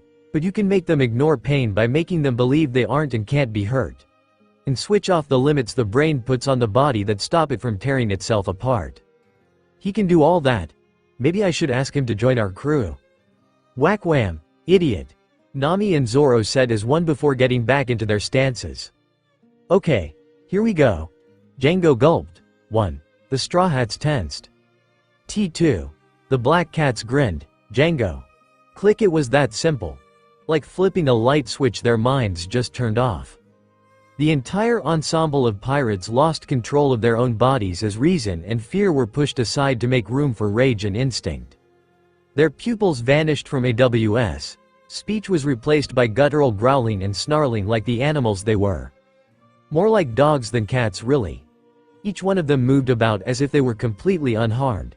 Despite some of them bleeding profusely and having broken bones, they showed not a wince of pain. Some threw their weapons to the ground. One even dropped his cutlass and charged fist first at the cliffside.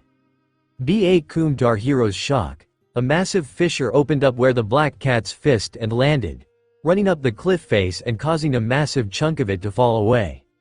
"Crap, they really are super strong. We're all dead," Clearly Usopp was a little tense. "You two just get to safety. Me and the captain will deal with this, right, Luffy?" "Luffy?" said Zoro, looking at his captain.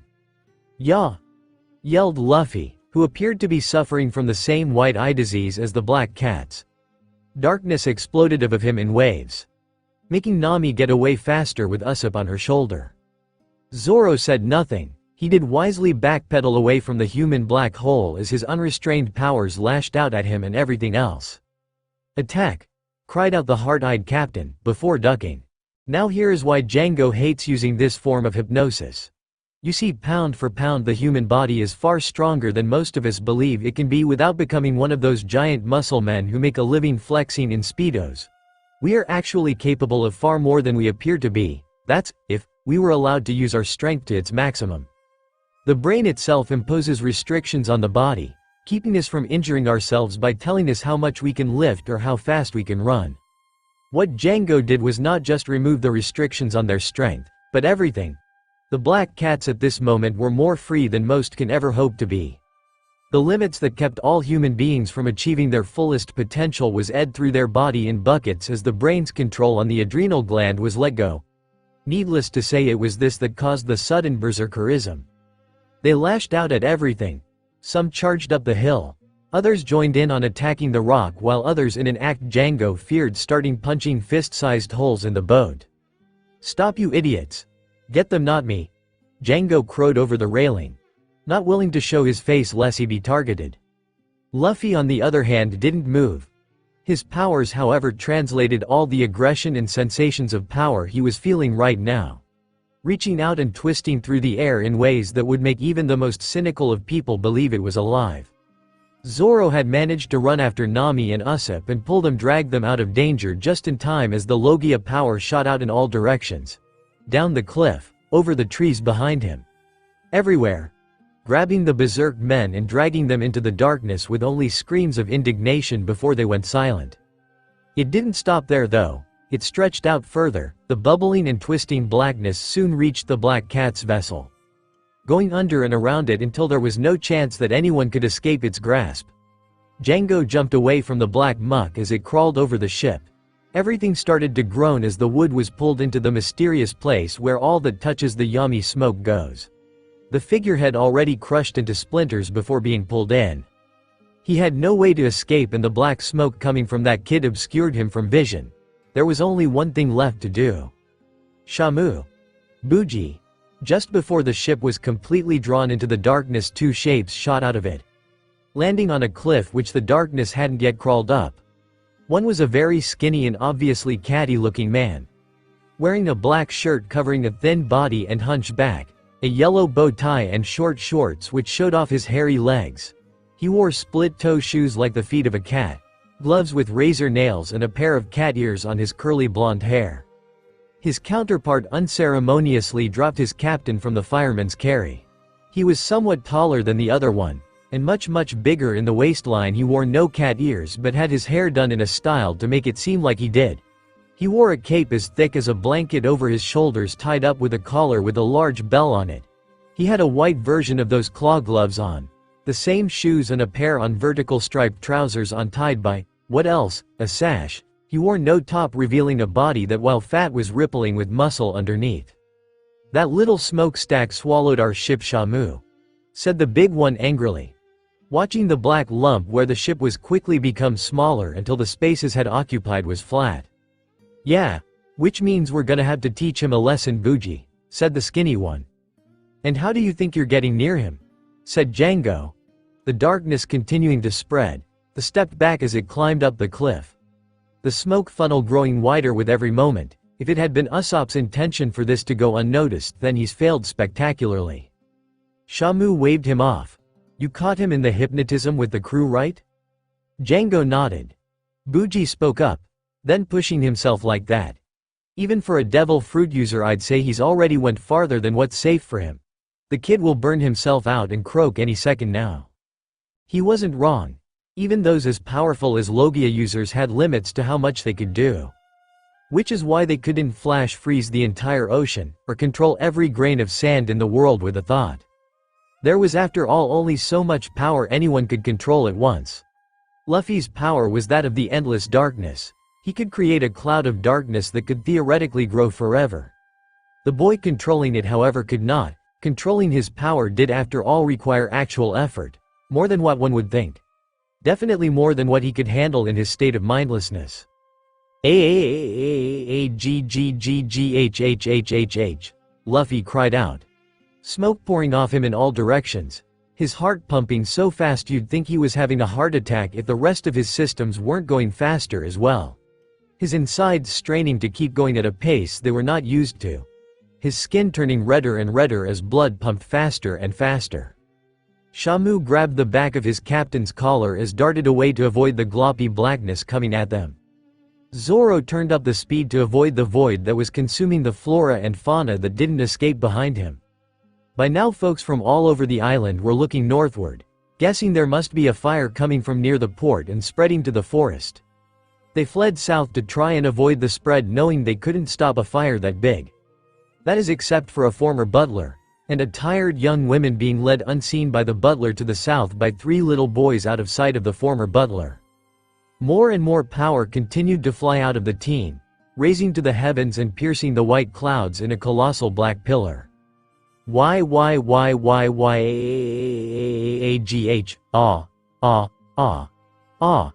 As predicted by the Catman, Luffy's power began sputtering. Darkness spitting out of him like someone coughing up smoke. Slowly he lowered himself to the ground, his body crying out to keep going, pumped with enough energy and power to go on forever, but the damage that went hand in hand with it taking its toll on him even if he couldn't feel it. His muscles weakened, his organs straining. Finally he could no longer take it and collapsed on the ground, his overwhelmed body slipping into unconsciousness. The darkness vanished, instantly I might add. Evaporated into thin air, along with several dozen trees, nearly the whole of the Black Cat pirates and their ship. None of them suddenly reappearing like some old cliché would have you believe, just gone.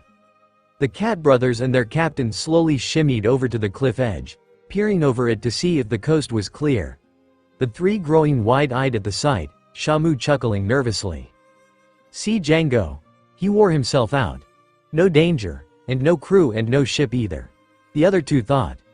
Seeing not a scrap of cloth or a splinter of wood to show that the infamous Black Cats had once been here. Well, at least he's down. You 2 had better finish him before he wakes up. The 2 grinned. Shamu wickedly and Shamu stupidly. Jumping over the side of the cliff, the 2 landed without injury, Buji doing so while cracking the earth beneath himself.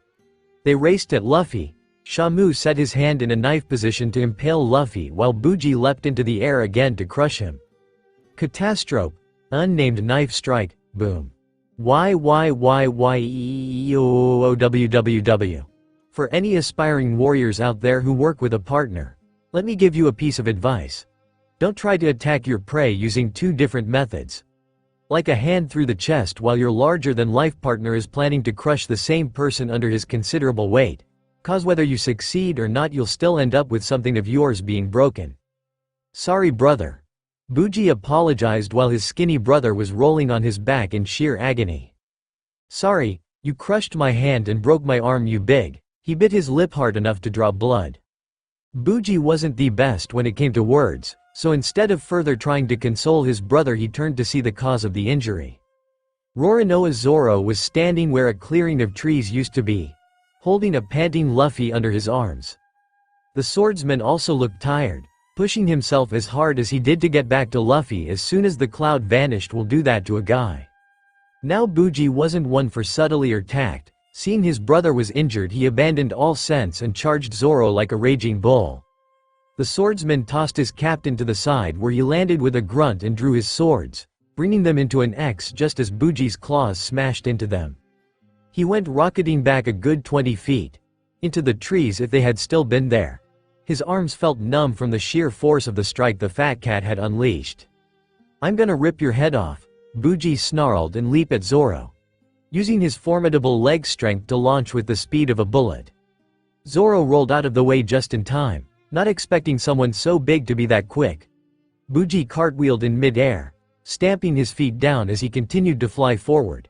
He skidded only a second before he launched forward again. It wasn't all that difficult for Zoro to dodge the flying fat ball. He'd been training his eyes to be as sharp as his true goal. While he had to admit Bujii was fast, he could effortlessly avoid him as long as he kept his eye out. The problem was that he couldn't attack back. Bujii was cutting it too close for him to draw his swords. If I can't attack with my weapons, then there's only really one thing I can go, thought Zoro. As he dodged to the side, Bujii once more spun in mid-air and slammed his feet into the ground, causing the earth to buckle underneath his feet. He snarled in rage, bringing his arms out in front of him with his fingers curled towards Zoro in an imitation of cat paws. He launched himself at Zoro again, his claws making the wind howl as they sliced it in two. Cat claw frenzy. Zoro pushed his left foot back, braced himself in. Bam! The cliffside collapsed, chunks of rock falling around the two combatants. Striking the Catman more than Zoro, it's hard for rock to hit you when you're already half buried in a stone wall after all. Bujii and Zoro battled for dominance. The swordless swordsman hands gripped firmly on Bujii's wrists while he tried against great odds to push his hands forward to stab Zoro's eyes. Zoro was working equally as hard to prevent that, and if either party tried kicking at the other, then they knew that the other would have an advantage in footing that they'd immediately exploit. "Looks like we're stuck," Zoro commented, sweating slightly under the strain of holding Bujii back. The Black Cat pirate, sweating just as much, sneered, "No, you just can't get away, Shamu, Captain." The man on top of the cliff, and the one whimpering at the bottom, sprang into action. Django pulling out two chakrams from his coat and launching them just over his subordinate's head at Zoro. While Shamu gritted his teeth to bite back the pain and launched himself too, aiming under his brother with his good remaining claw to impale the swordsman in the gut. "Idiots," Zoro muttered before making his arms go limp. Bujii was expecting Zoro to try and overpower him and jump out of the way, not to release him. He fell forward before he could catch himself, collapsing onto Zoro just as Roronoa had moved enough to exchange a facial impaling for cuts along the side of his head. "Slitch! Bujii!" Shamu cried in horror as his hand tore into his brother's side just as two metal discs lodged in his upper back. He didn't have time to scream in pain. Zoro, with a show of immense strength, pushed the not-quite-dead weight off him and onto his brother, who didn't have time to remove his hand from Bujii's innards. The pain of the wounds and crushing became too much for the two and they slipped in unconsciousness. Zoro, seeing that his enemies were down, took time to wipe his hands over the gashes along the sides of his head, clearing the blood away so that it wouldn't go in his eyes, and wiping his red hands on his white shirt. He walked back up the hill to where he'd thrown Luffy in the hopes that he could wake him. They still had one very big obstacle to overcome after all.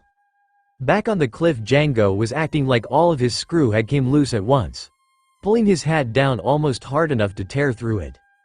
"This cannot be happening," he panicked. "The men are gone. The Nia Band brothers near dead. Kuro's plan is going to fail and—" "You know how I take failure, Django." A chilling voice finished his sentence. A chill ran up his spine and froze his heart over. Turning slowly, he saw his worst fear standing at the top of the path. Something that would have had him running for the boat if it was not already gone. Kuro staring up at him, with a frown. Now Kuro wasn't one who appeared to get angry often. While Klahadore was seen to be happy, angry or sad in the 3 years he'd been in the village, Kuro wasn't truly capable of showing any of these. He could be giddy as a schoolgirl or as angry as a demon. Kuro, whose face rarely changed no matter the emotion, with a frown, meant he was as angry as Garp when Luffy said he wanted to be a pirate. Not the best analogy, but there you go. K. All he could do was stammer, backing away as far as he could before his old captain's voice called out again. "Don't move," he said plainly, without any edge in his voice, while still instilling fear in his old first mate's soul. Django froze on the spot. "CA Captain." Kuro interrupted again. "Go to town, make Kaya sign the papers. Kill her, and I may let you leave alive." He was gone before Kuro could say, "May." The former captain turned to face the swordsman standing only a few feet away from him. Pushing up his glasses, he spoke. "I recognized you the moment I saw you, Roronoa Zoro. A bounty hunter and swordsman of great skill and potential. I had hoped that me officially being dead would have been enough to think of Klahadore's resemblance to Kuro as pure coincidence, but it seems I was mistaken." Zoro smirked. Nah, you fooled us easy enough. Fact is that if you hadn't been blabbing to that wannabe hypnotist of yours where those two idiots could hear you, then we'd be none the wiser. Kuro's lips tightened a half-inch. He was furious beyond reason now. I see, he said calmly, eyeing the swords between him and Zoro. You know I can't let you live, right? Figured as much. An uncomfortable silence filled the air. Save for the gentle winds blowing and the loud rumbling snore emanating from the downed captain. The two men stood completely still, like statues for what seemed like hours. Their eyes darting about in their sockets, looking for even the slightest hint of movement from the other man. A finger twitched. They both vanished. Ching steel met steel.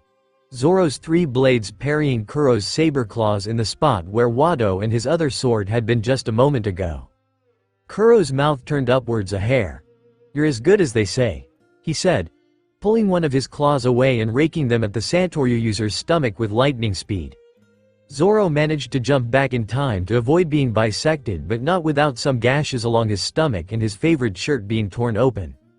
Not so bad yourself, he said clearly past the sword occupying his mouth. He pulled his hand-held swords behind his back. If this guy was a cat, then he needed to be a much bigger feline, tiger. Hunt. He struck with blinding speed, slashing the air with a blow that could cleanly cut concrete. Of course, since just air wasn't his intended target, he was disappointed with the result. Looking for me? Zoro turned around and saw Kuro standing over Luffy behind him. The swordsman was impressed. He hadn't even seen Kuro move that fast when he was getting his swords. Kuro pushed up his glasses once more, using his palms as usual so he doesn't cut himself with his blades. The tiger was taught everything it knows by the cat, but not everything the cat knows. 3. Kuro vanished. Zoro looked around carefully, gritting down even harder on his third sword while putting his others in defensive positions around his back and chest.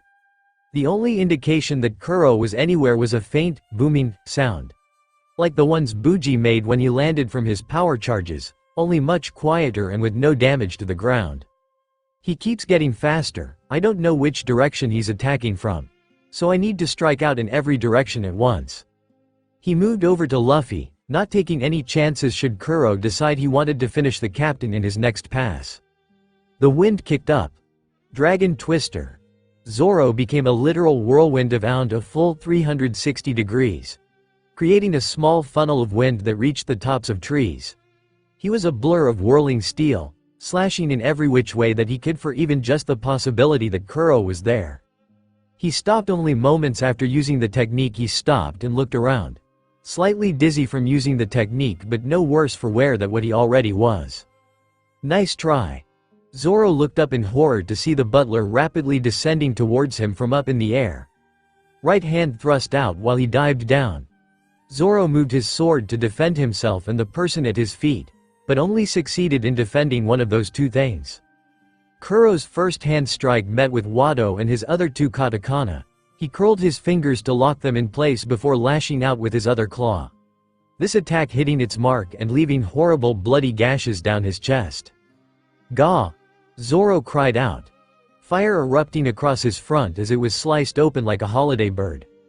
Kuro leaped back a distance so not to get any blood on himself. After 3 years he had a thing about cleanliness. His hairline smile grew another fraction as he swept a few loose hairs back in their proper place. I haven't felt this excited in years, Rorinoa Zoro. Maybe there was something I missed from my days as a pirate. Zoro fell, dropping his two nameless katanas and clutching his bleeding chest, gasping for air as the taste of copper built in his mouth. He stared up at Kuro just as he was sent flying back 6 feet from a blurring kick from the former butler, sending him from consciousness. Seeing the immediate threat was over, Kuro turned his attention to the one Zoro had been so determined to guard. The boy was clearly exhausted. Even unconscious, he was gulping down air. Great patches of skin were blotchy from what he could likely guess was from bursting blood vessels. A common side effect from Django's strengthening hypnosis, and with the sudden appearance and disappearance of the black smoke, he could likely guess that the boy had some sort of devil fruit ability. I can't risk someone with a power trying to fight me, Kuro said, drawing his claws up to point at Luffy. Die, he said and thrust his hand forward. Luffy's eyes flung open. Geez. What the heck's going on back there? Usopp said, leaning on Nami as the two of them made their way back to town. Both were injured, Usopp more so since he was bleeding profusely. Knowing Luffy, he's probably won the fight by now, said Nami, who against Usopp's protest picked up the pace. If that's true, then why don't we go back? Nami shook her head. We'd only get in the way. The only thing that stopped Luffy from using his powers like this last time was that he didn't want to damage the place around him. Plus, we'd be no match for those pirates anyway. The boy didn't make a comment. That is until he saw a certain someone dash out of what was left of the woods. His eyes bugged out at the sight of Django running out of the woods as though the hounds of hell were after him. A terrified look on his face and his hands each holding a razor disc. Nami, look, he pointed, catching the girl's attention. That hypnotist creep, yeah. And I bet he's going to go try to find Kaya. Usopp said. He pulled his arm back from over Nami's neck and chased after him. Usopp, the navigator called after him. Sighing in frustration, she chased after him at a much slower pace. For a normally spineless jellyfish, he could run like a wildcat. The world streaked around Django as he ran faster than he ever believed possible, heading directly for the mansion in Syrup Village without even the smallest consideration that someone might see him. They'd think him a pirate who tried to steal from what was obviously the richest family on the island and killed the owner in the process. Failure for him was not an option. He zoomed through the town, knocking over anything and anyone who got in his way. He was moving so fast that he didn't even hear the sounds of indignation that those he knocked down made. Reaching the manor within minutes of entering town, he hopped the gates and kicked open the door, determined to find the girl by any means necessary. Usopp was not far behind, literally on the heels of the pirate, heading straight for the mansion too, ignoring the cries of indignation or the angry villagers baying for his blood for some reason. It didn't matter as he was already at the mansion gates, climbing over them with the grace of a monkey and going over them in seconds before running around the side of the mansion, knowing exactly where to go to find Kaya. Where is she? Django said in anger and fear. Anger because he was kicking down every door he could find to find no one there except for a goat man who looked to be fighting for his life. Not like that mattered. And fear because if he didn't do the job, Kuro would turn him into a scratching post. Why do mansions have to have so many rooms anyway? Couldn't they just have one giant room to put everything in? It'd certainly make his job a lot easier. He came to the last door. Okay, the captain, Klahadore, said that her room was on the first floor and this is the last door. So, once more his heel met the door, the spindly legs making the wood explode from the hinges and crash into the middle of the room. Alright, time T. Short kill lead star. 1 second the hypnotist was standing there.